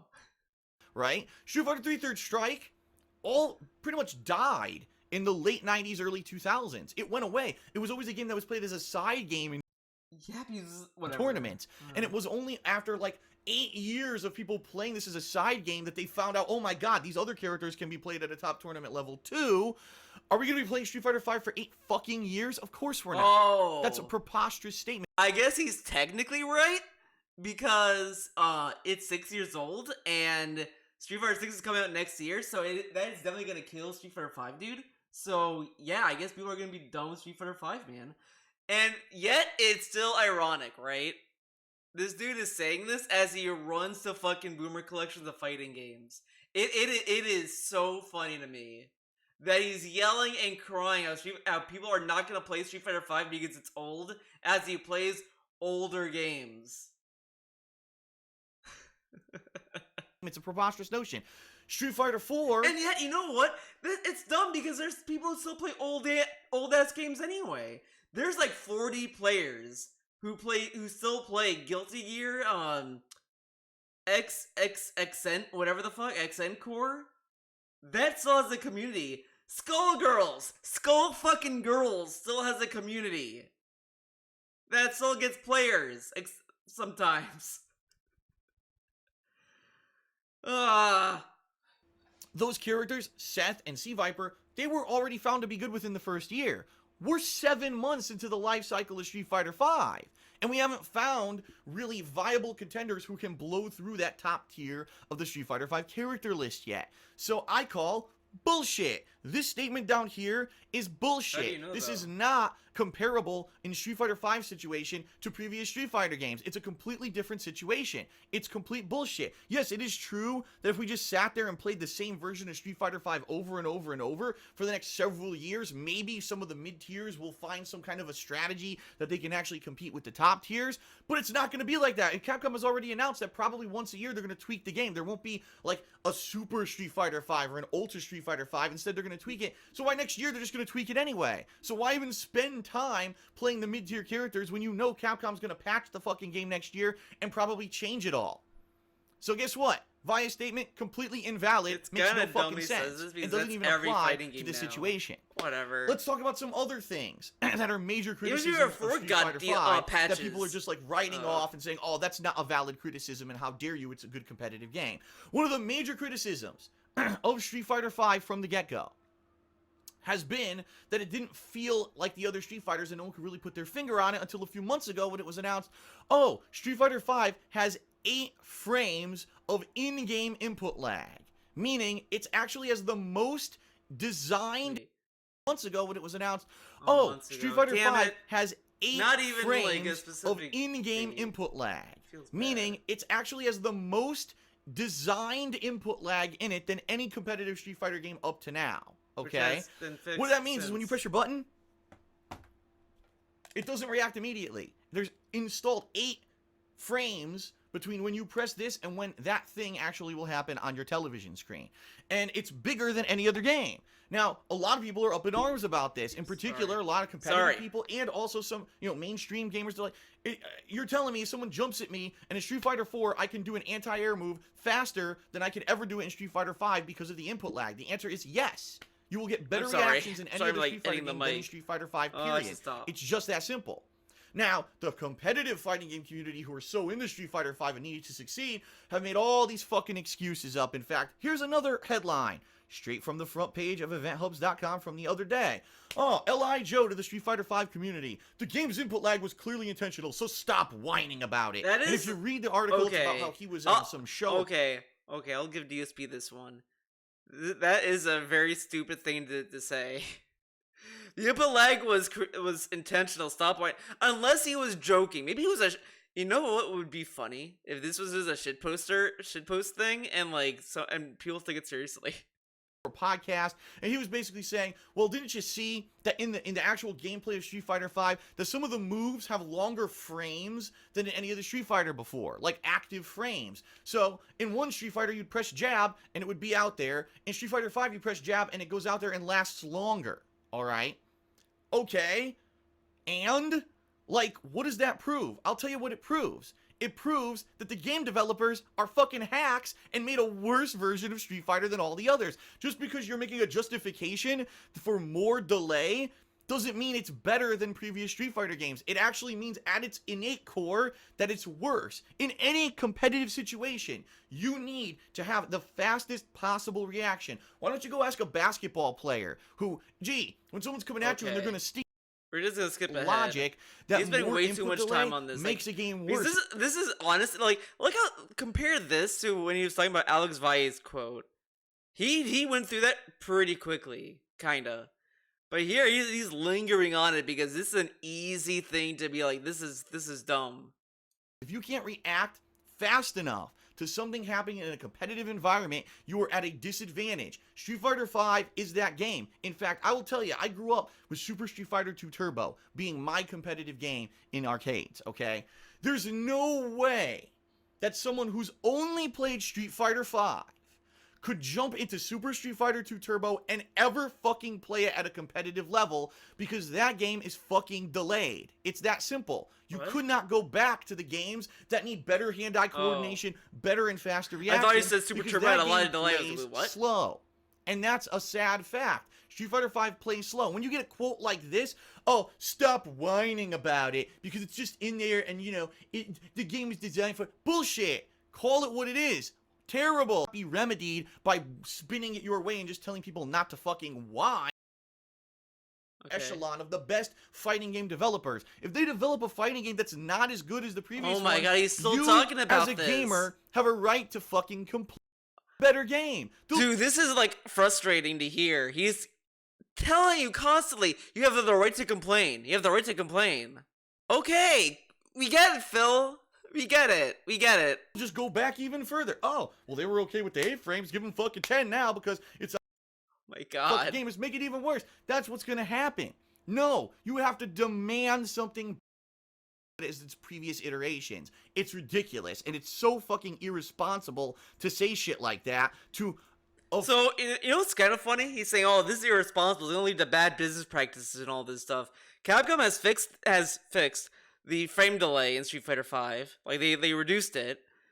Street Fighter 6 is a completely different game from 5. So where is this like doom and gloom of Street Fighter 5? And especially since Street Fighter 5 was a flop, right? He said it was a flop. So what fear does DSP have of Capcom listening to this? But they obviously didn't, since they fixed the fucking frame delay.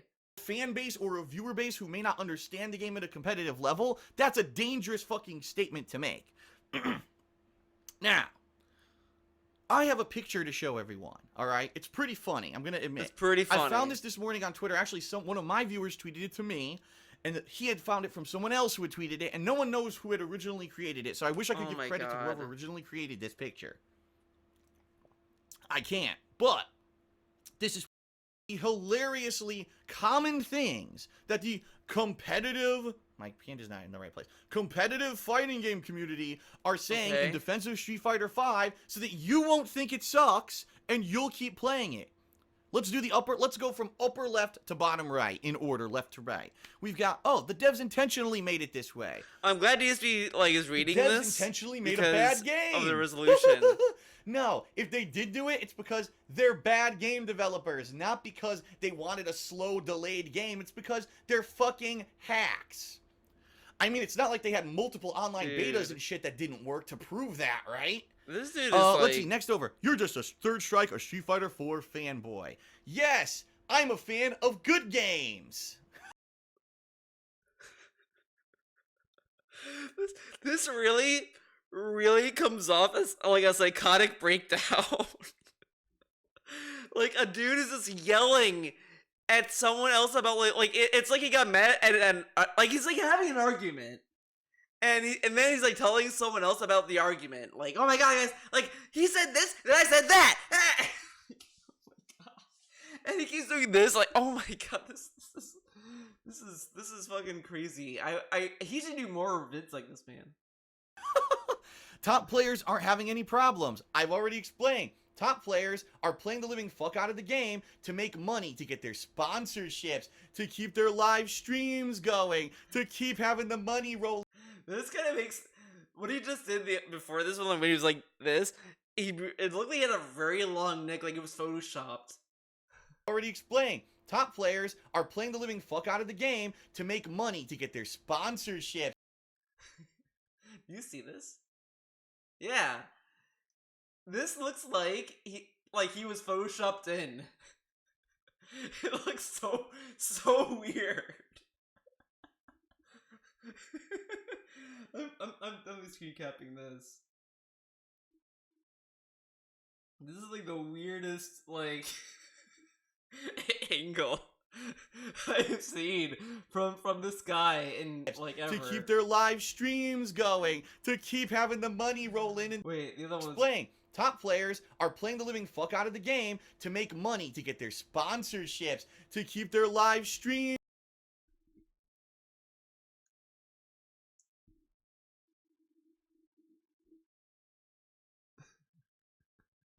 This is going, to keep having the money roll in and the e-fame and the attention roll in. If this game was even worse and more delayed, they would still kiss its fucking ass, because this is the only current game that Capcom has out. And you know what? That's an important point that I want to bring up before we move on. You got to remember something. Capcom back in the day always had tons of fighting games out that could saturate the market. All right, let's talk about the launch of Street Fighter 3 New Generation. Oh Most people hated the game. It's true. Broken that game at launch. Kind of almost boycott. So there was always other games from Capcom at the time that were popular and were seen at a higher competitive level as Street Fighter 3 New Generation, and people went and played those. Please. Guess what? There's nothing out there right now. Street Fighter 4 is old. And people are bored of it and don't want to play. Well, the other thing is that, it's probably more expensive now to, put out fighting games and want to return out of it anymore. Whatever. Ultimate Marvel vs. Capcom 3 has been dead for years. I mean, that game was so broken at launch, and the only reason I think anyone ever enjoyed it was because it was so flashy and it would get lots of views on stream. At a competitive level, that versus Marvel vs. Capcom 3 and Ultimate were always trash. It was always a one. And at this point as well, you could argue that Capcom just lets the other fighting games carry the slack of filling the market, and they can just focus on the one fighting game that they need to put out. match. It was complete garbage. And then, wow, let's start playing Street Fighter Cross Tekken again.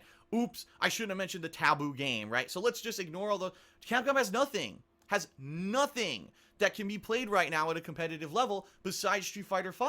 So there's nothing else to go to. In the past, the competitive players would have said, well, I'm just going to boycott that and we'll play something else. Now they have to play Street Fighter V because if they don't, oh no, Street Fighter dies, right? It dies, it goes out of the limelight, and you'll have other franchises like Mortal Kombat and their upcoming Injustice 2 and Tekkens and all these other games, right, that have been coming out that might overtake it.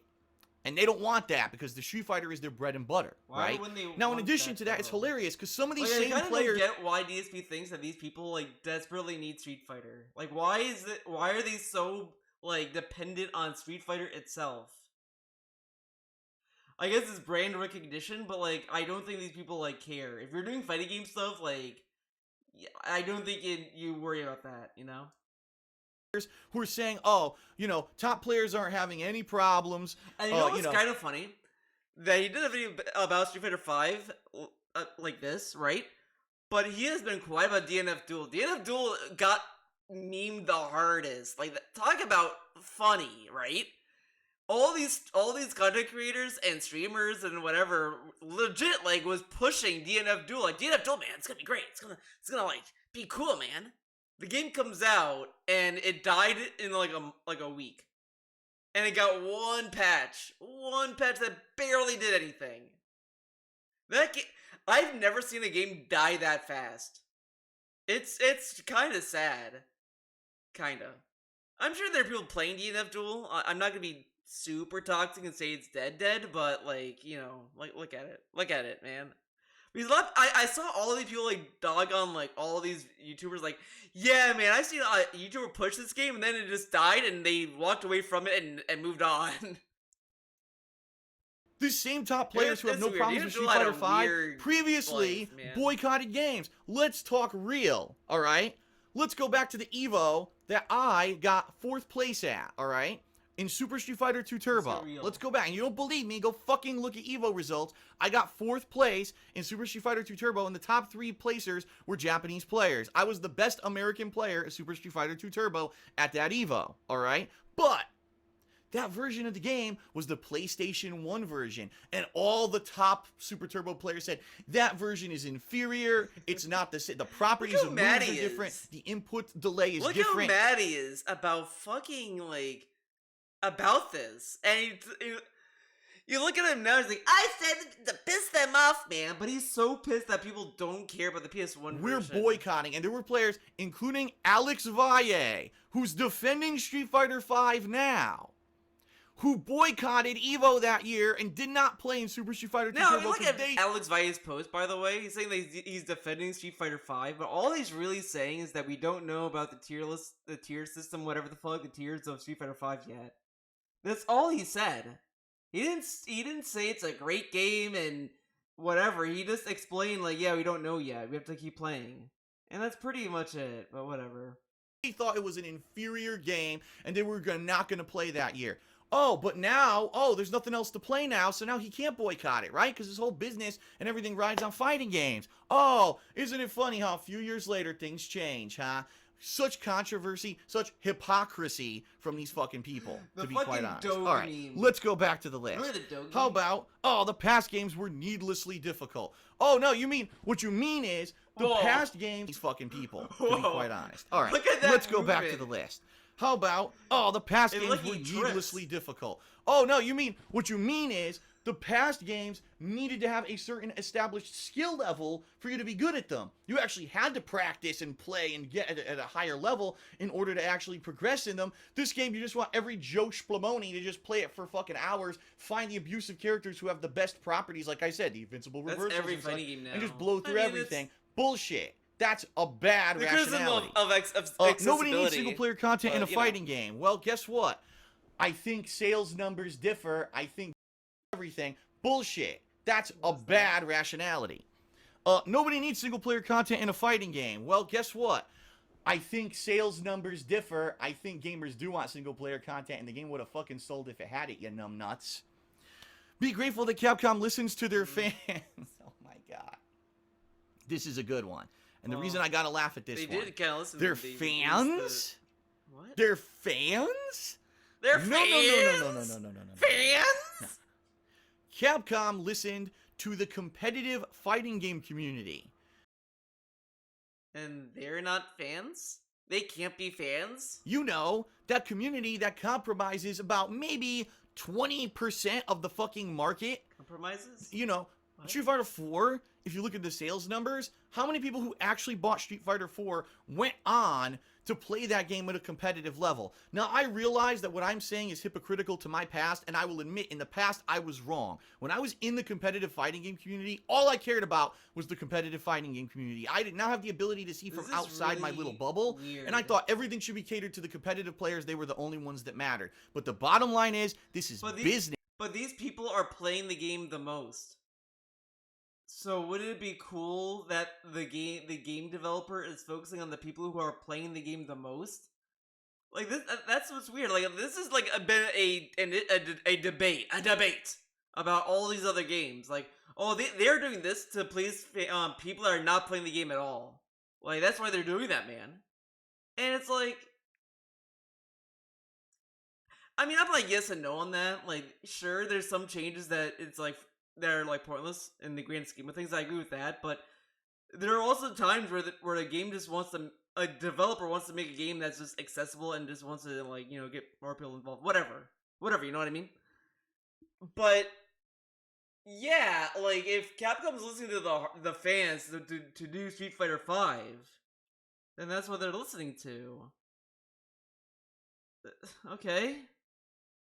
This is money, and this is making an entertaining game as well as a competitive game. And the bottom line is, Street Fighter 5, at its core, isn't entertaining at all. It's fucking boring. It's a small cast of characters. Only a few characters can really be played viably when it comes to a high tournament level without massive time investment. Like Valle seems to say, you gotta play with these characters for like 2 years to get anywhere with those mid-tier characters. Yeah, because we all have that kind of time, right? The bottom line is, this game was designed for the hardcore competitive players, and everyone else, the other people who would be considered fans. So the Defense Force bingo card mentions that like, oh yeah, the Capcom listened to its fans, and he said the fans are like the hardcore fighting game community, and he's saying, well, no, man, there's other people who want to play the game, man. Okay, I mean, yeah, there's other people that want to play games, and they would like to play more games, but the games may not be designed for them. Like, of fighting games were ignored and left in the dust. And that's why the game sold so poorly. Because when you focus in on the wrong group of people, you fail. Capcom did not do any proper market research when they wanted to see who actually bought Street Fighter 4. They tried to focus in on the wrong group of people when they made Street Fighter 5, and their sales suffered for it, and the game sucks too. So it's a double whammy. Not only did you not sell the game, it's also the worst competitive Street Fighter in recent memory. Congratulations, you really listened to the fans on that one. Let's keep going, because this is just a because you all know you Americans complain about everything. Well, memory. Congratulations, you really listened to the fans on that one. Let's keep going, because this is just a who. You Americans complain about everything. Well, I guess I'll agree on that one. I mean, Americans do complain about everything, but the bottom line is that Americans demand a greater standard for their money. You know, they work their asses off, they spend their hard-earned money on a game, they want a game that's worth what they're fucking spending. When you can buy a game that has ridiculous amounts of content for 60 bucks. Okay, I'm gonna be honest. I don't think anyone made this bingo card. I think DSP made this one. I don't know. You go by Street Fighter 5 and you've played the whole cast and done everything in like 4 hours. To throw in there. No. That means that you did not create an equivalent experience, and the consumer, whether they're American or not, has the right to complain. You should stop playing it if you hate it. I agree. I actually agree. If you absolutely hate Street Fighter 5, stop playing it. And I mean that for real. And here's what I'm going to say to everyone. You may have been the biggest fan of Street Fighter 4. You may have loved the game, right? You may have, man, I loved the game, and it was an amazing game, but Street Fighter 5 was just not as good as Street Fighter 4. Good. I'm glad that you actually have the self-realization to realize that you're playing a worse game. Stop playing Street Fighter 5. Stop attending all the streams for Street Fighter 5. Stop attending the tournaments for Street Fighter 5. Stop paying money to the pro players of Street Fighter 5 for subs on Twitch, because that's their big business, right? Stop it all. and go do something else with your I life look until a forward better to game this comes battle. out. That's the bottom line. I look Because right forward now to what's happening Oh, is, the wrong one. oh, well, everyone's complaining about Street Fighter 5, but we're still playing it, and we're still going to tournaments, and we're still watching the streams, and we're still donating money, and we're still doing this. Well, then it's not going to get better, because you're supporting an inferior game. So if you really feel like me, that Street Fighter 5 is an inferior game, don't play it, fuck it, and move on and do something else, and come back to it later when Capcom makes a better game. But they won't make a better game if you keep supporting the crap one. So that's actually a correct statement. Okay. Oh, the next one. Japan enjoys the game. I'm not even going to comment. Seriously, I'm not, because What? if you think that the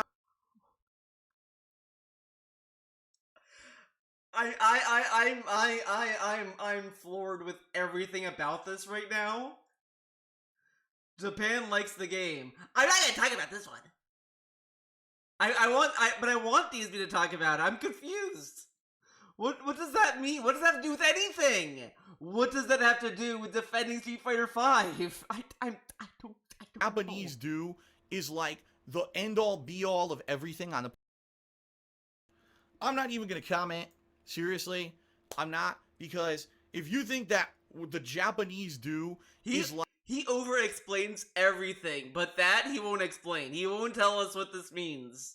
Like the end-all be-all of everything on the planet Earth, all right? Well, you probably like taking tentacles up your ass. You probably like sniffing girls' panties that you bought out of a vending machine, you know? And you probably like having hard gay over your house for dinner. Oh my god.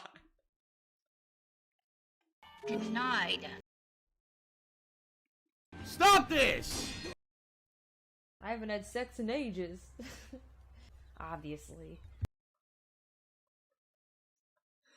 What the fuck? What? I did not remember this part at all. What the fuck was that? A whole barrage of fucking stereotypes out of nowhere, and then gay set. What? All right? I was not prepared for that at all. At all. Like taking tentacles up your ass. You probably like sniffing girls' panties that you bought out of a vending machine, you know? And you probably like having hard gay over your house for dinner every night. I mean, go move to fucking Japan. If you're such a fanboy of Japan that because some Japanese players like the game that it's the best Street Fighter ever, go move to fucking Japan and leave all of us realists at home where we can tell you the game's a piece of shit. There you have it. What? This is a good one. I'm so lost on all of that. That whole like tangent, and it ends to leave us all in reality, and you move to Japan. That's kind of xenophobic, because and it's always consistent with him. Even today, when he talks about Japanese stuff, he's always like weirded out because he sees Japan as weird shit. And it's like the same nonsense I kind of get annoyed with when people like try to explain Suda 51 in games. Like, I like his games, they're weird, man. It's like, okay, I mean, there's like stuff about the games that have meaning and all that stuff, which is kind of cool. Oh, but it's so weird, man. It's just, man, and then it says this. It's still better looking than King of Fighters 14. Yeah, you're right. It is. King of Fighters 14 looks like fucking ass. It looks like a fucking donkey's ass. But the game plays better than Street Fighter 5. Last time I checked, gamers were always saying, all those competitive fighting game players, it's not about the looks.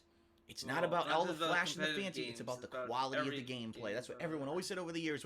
You should still go play those classic 2D competitive fighters. It's not about the looks. It's about the gameplay. Okay, now all of a sudden Street Fighter 5 comes out. It's about the looks. Oh, Street Fighter 5 looks better than King of Fighters. Oh, wow. Let's just forget that whole other aspect you talked about, you hypocritical bastard. All right. But that's what DSP does. Previous he literally skipped No More Heroes 3 because it looked bad. That's what DSP does. Hit their strong point with later editions. This is very true. This is absolutely very true. I agree.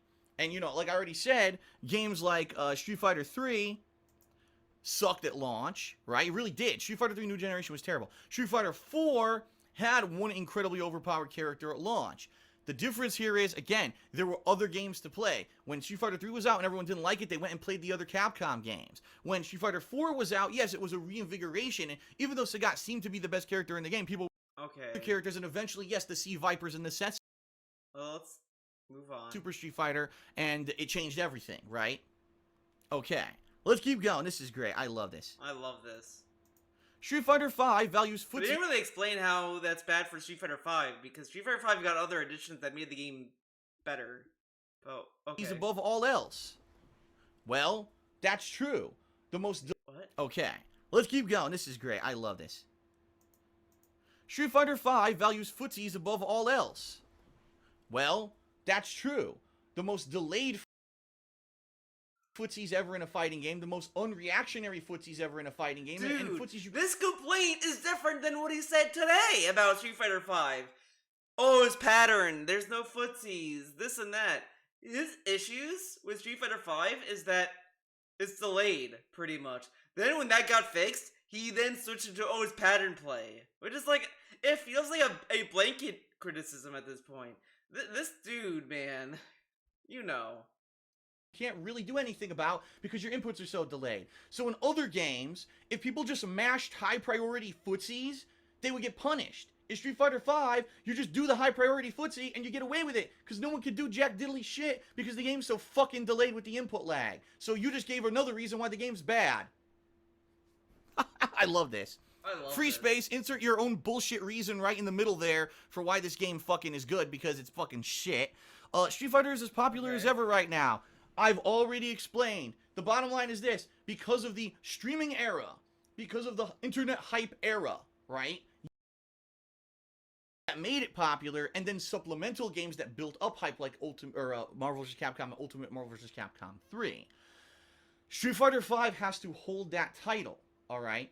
Really, the popularity Street Fighter 5 is getting right now is based off of everything and all the good faith that Street Fighter 4 built up for it. If this game doesn't pull itself out of its own asshole soon, people are not going to be sticking around. People are going to be watching videos like this one and say, what the fuck am I doing playing this inferior fucking game?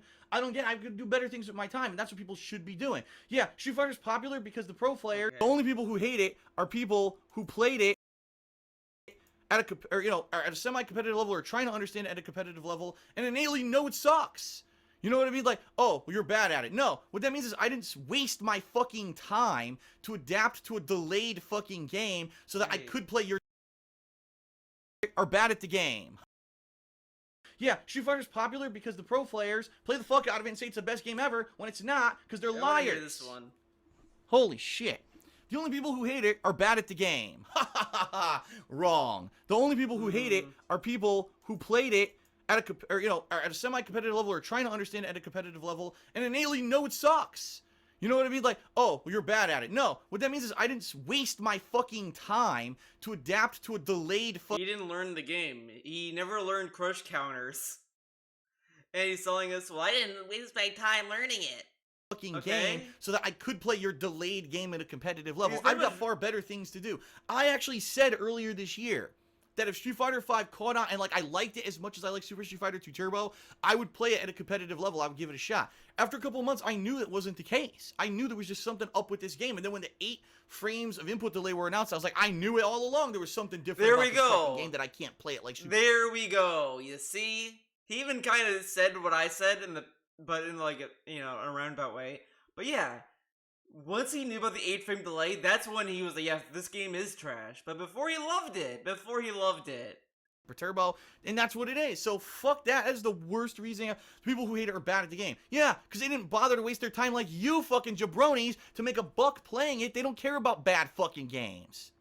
Unreal. Well, they Such an learned it, elitist though. fucking thing to say. You didn't even learn the game. Street Fighter is the only relevant fighting game out there.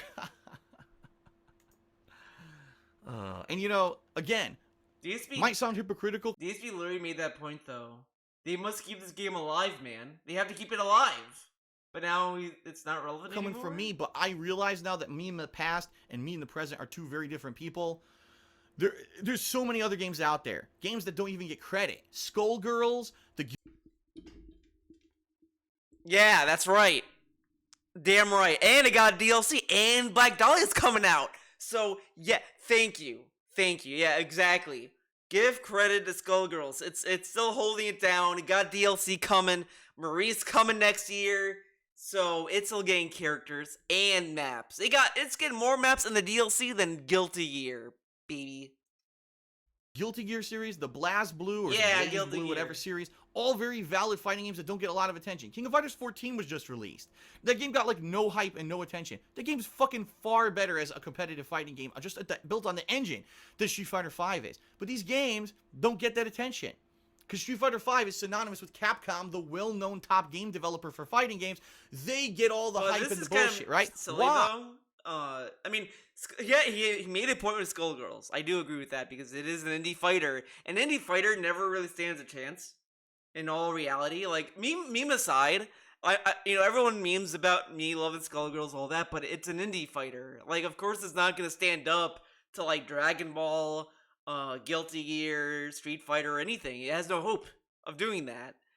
But it does pretty good now, especially now, because it's getting DLC, has all this love behind it. Like, the community has always been passionate about that game.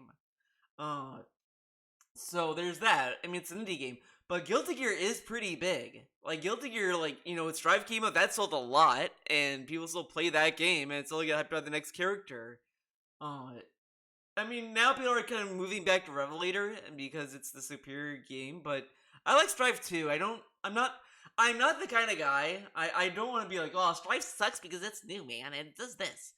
I think Strive is fun. I just think Revelator 2 kind of, has my kind of style, Sorry, if you make a bad game, you don't get a pass anymore. I'm sorry. I can't. My whole life I was a fan of Capcom. They don't get the pass anymore. Oh, it's the only relevant fighting game. Okay, you elitist piece of shit. You have that opinion, and I won't watch your streams, and I won't watch you play the fucking game. You can go fuck yourself and stick your elitist shit up your own fucking ass. How about that? Oh, God. Keep the boring long combos in Street Fighter 4. A lot of people in Street Fighter 4, admittedly, they said, a lot of those combos were long, and then you could FADC into the next, and then another combo into the next, or I guess some people would say that Yoon, because he had his combo with his super, would be juggles and stuff across the screen. Yeah, admittedly, in Street Fighter 5, the combos are smaller, but they deal just as much damage. The length of the combo doesn't matter.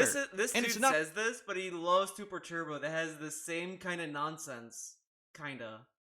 Because I've watched some of the Super Turbo gameplay, and it's so boring. It's just boring. It's just like a few hits and then he wins. And it just seems lame. Like, there's no tension at all in those fights. And he's like, oh yeah, man, Super Turbo's great. But it's like, they're boring to fight. They're boring to fight, boring to watch. And I don't think they're fun to play, either. I played Street Fighter 2 in the 30th Anniversary Collection, and I kinda didn't like it. Thought it was really boring. Not about that. Yeah, Street Fighter 4 had a lot of flash to it because the long combo was flashy, and maybe some person who didn't understand the game at a fundamental level would think that's a better game because it has longer combos. 95% of people who actually attempt to play a game at a competitive level know that the length of the combo doesn't matter. It's the damage dealt and the viability of the combo. That is a stupid fucking statement. We all had the same complaints about Vanilla Street Fighter 4. I already talked about this. I already talked about how, yes, in Vanilla Street Fighter 4, Sagat was incredibly overpowered, but then you had other contenders like Balrog and Blanca and Seth and Sea Viper and other characters who played nothing like Sagat and also were tournament contenders.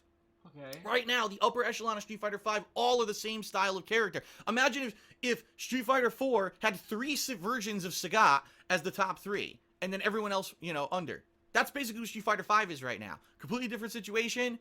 That's not a valid criticism or defense of Street Fighter 5 whatsoever. The new characters keep the game fresh. Okay. They suck, but they keep the game fresh. Except for Nash, who plays like the other. To me, Street Fighter 5 really doesn't even about character selection anymore. I don't even see the characters or the sprites or anything. I just see the moves. So I see invincible uppercut, 3-frame abusable move, invincible reversal, 3-frame abusable move. That's all I see. I don't even see the character design anymore. So I don't even care that there's new characters that look different.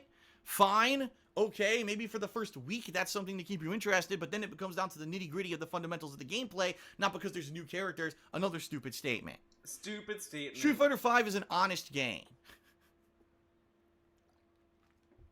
Because remember, previous Street Fighter games were horrendous liars. I don't even really understand this statement. I'm sure that there's some big, long-winded explanation behind it of how the previous games were broken and, you know, abusable by one, and it doesn't make up for any of that. If I had someone directly defending this statement, I would understand why. Urian's releasing tomorrow, right? I'm actually filming this the day before Urian's going to be live.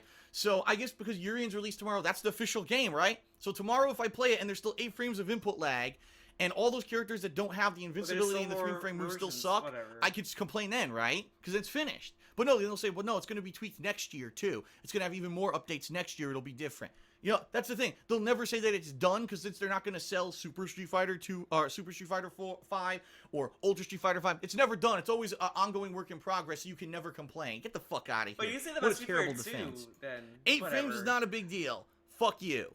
That's all I have to say. Anyone who's going to say 8 that, frames who's a is not competitive fighting 8 frames is not a big deal. He puts it away, he looks at you as if you personally insulted him. Fuck you!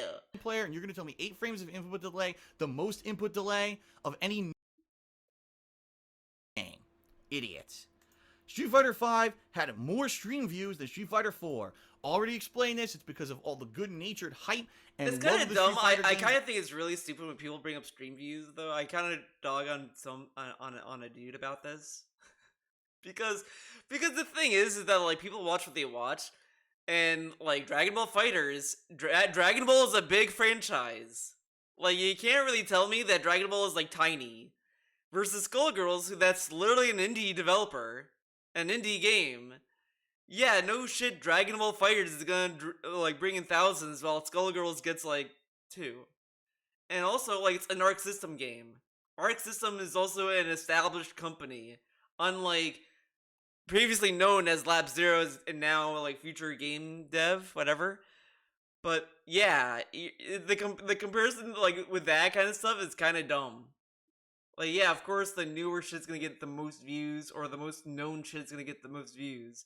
Comparing views is like, it's like really low-hanging fruit. It's like telling me that, hey, milk that you just bought today is way better than the milk that you have in the refrigerator for a year. It's like, wow, thanks for telling me that.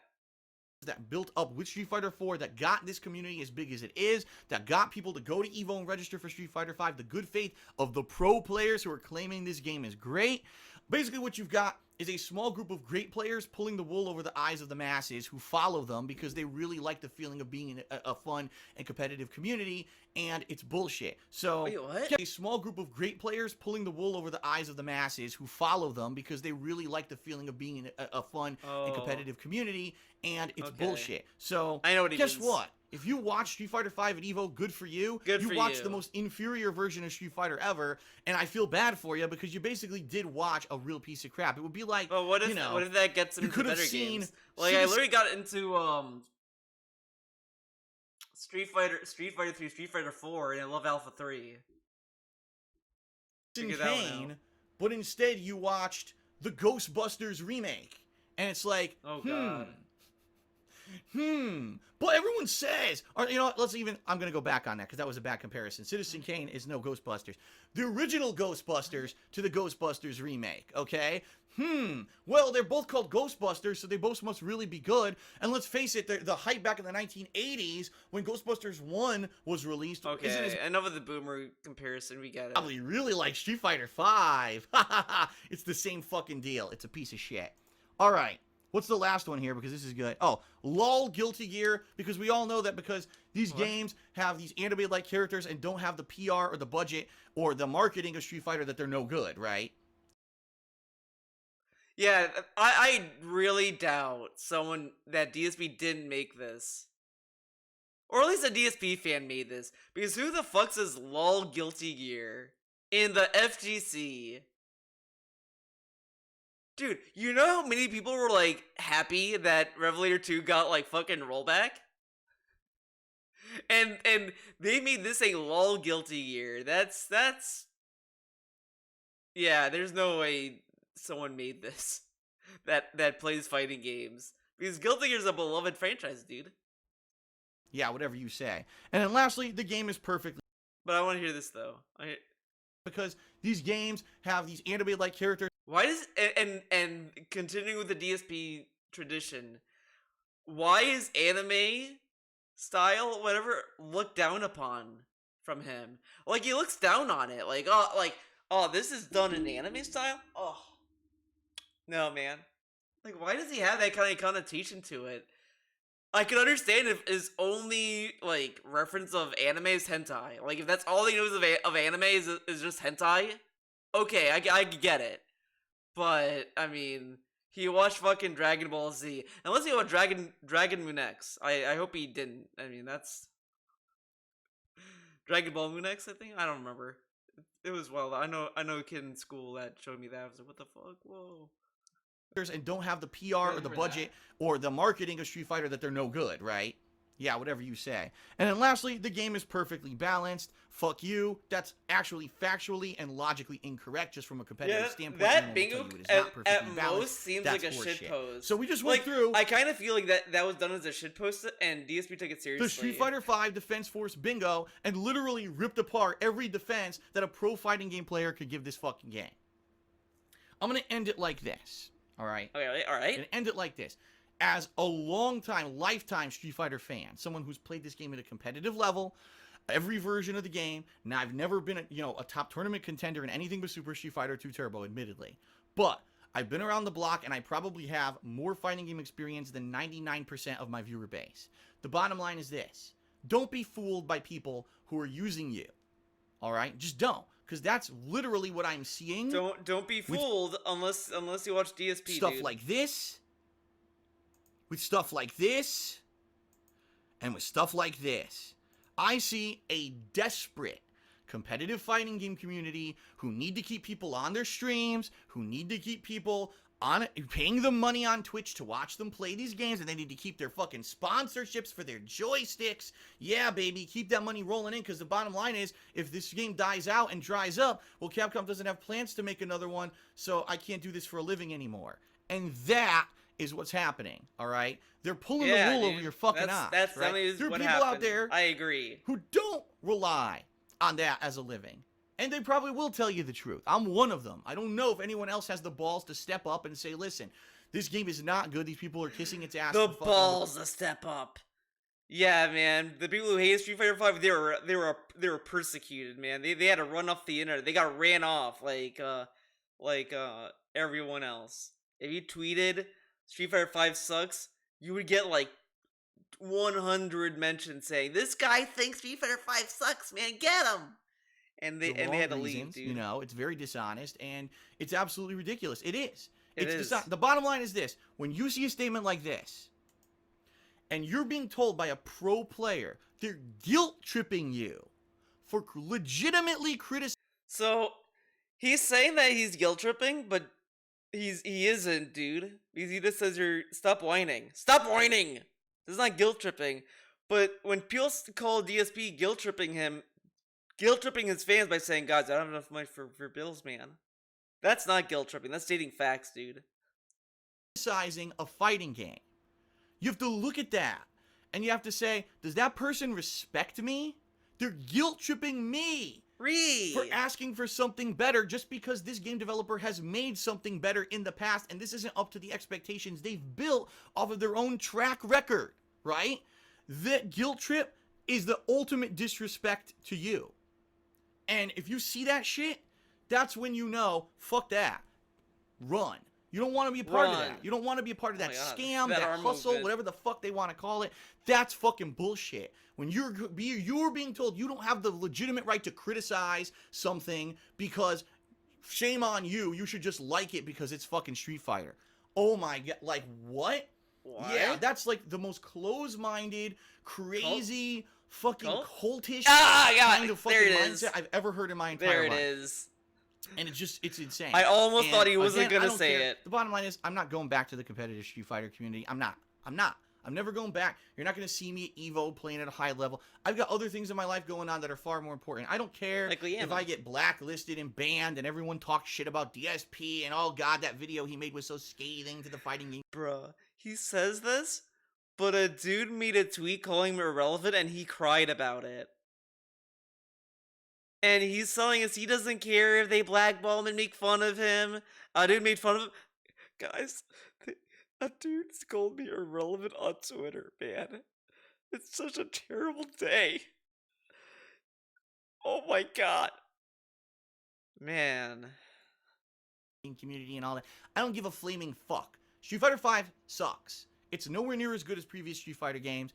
Capcom did a terrible job the entire time with the development, whether it was the insanely botched online play, the lack of features at launch, the fact that there's 8 frames of input delay, the fact that until this fucking patch that's going live right now goes live, because I played with a PlayStation 4 joystick the entire time that I tried to play Street Fighter 4, I had more delay than someone who used this pad. That is the signs of an insanely terrible game development fucking team that should not even be earning their fucking paychecks. That is a laughable joke. But because it's Capcom, wow, they don't deserve a paycheck. They need a bad game. I've been playing on a joystick and I've had a worse experience than everyone else, but I'll forgive it because now they're patching it, right? Fuck that shit. Ask for more. Demand for more. You are the gamers. You are the consumers. You have the power. You made a bad game. Don't get fuck money. That. I'm not playing this inferior game. And then guess what? Then all of a sudden, if you stopped watching those streams and you stopped DSP makes bad streams, he shouldn't get paid, right? And if you just that'd be cool. Did all those things that you need to do, this list would disappear. Because half of these are all bullshit based off of the good quality of the previous Street Fighter games. When that stream attendance dwindles and when that tournament attendance dwindles, what's their excuse now? That's all I have to say. Don't let anyone talk down to you like that. That is so fucking disrespectful. You have the right, as a consumer and as a gamer and as a person, to complain, to ask for something greater, especially when you've been delivered something greater in the past from a game developer or anyone in your life. Don't let anyone shame you for asking for something that's better or deserved. That's it, everyone, for my rant on Street Fighter V. After I play with Urian, I'm probably not playing the game anymore unless they do rebalance it next year and actually make it more fair so it's not just the same few characters who have those invincible reversals and the 3-frame moves who are actually dominating the game, and if they actually reduce the input fucking delay. There's no way I'm playing with 8 frames of input delay. No it's way. A fucking piece of shit. You cannot play it reactionary, and if people want to sit there, these top FGC players, it's all about the meaties and the footsies because I could just mash the high priority moves and they work. Well, you can play your game, and I'll just go off and do my own thing, and you can have your piece of shit and have your own streams with the people who like to mash like retards. Ooh, that's it. That's it for my rant, everyone. Thanks for watching. See you later. Hateful slurs! I never said hateful slurs ever, and that pisses me off! I just kind of love that he tells you, right? Don't let anyone shame you for disliking the game. And then continues to shame people who like the game. Okay, DSP, I'll keep that in mind. Rant YouTube issues. I think this is the Nintendo rant. Alright, everyone, that is it for this video. I hope that was fun for you. Hopefully the audio works this time. If it doesn't, I'm gonna be sad. I'm gonna be a sad boy, but it was fun to go through DSP's retrospect of Street Fighter V leading into Street Fighter 6. As I showed you guys, he loved Street Fighter V at the beginning. He was like gung-ho about it. He loved it. He loved the beta. Had a great opinion of it. And then the game, went the way it did, and he hated it, right? And it really does seem like Street Fighter 6 is going the same route. A lot of it kind of leaked in the beta commentary because he said, fuck this game's terrible. He even said, I want to say during the beta, that he might not want to play it, pretty much. So there's that. So that's definitely going to be a thing that's going to happen. So look forward to that. I will do another DSP video about Street Fighter 6 if that is the case. If he hates it, if he loves it at the beginning and then he hates it at the end, I'm definitely gonna do a video similar to this, and it's gonna be like factual, dude, because this time I'll be able to get the information easily. But yeah, I showed you guys that DSP kind of was hyped about Street Fighter 5 and then hated it. And I'm telling you, it's gonna happen again with Street Fighter 6. It's very, very obvious. And he will still be forcing Capcom Fighting Collection onto us every day. Alright everyone, that is it. Thank you for watching. Hopefully this video works. If it doesn't, alright. Bye-bye!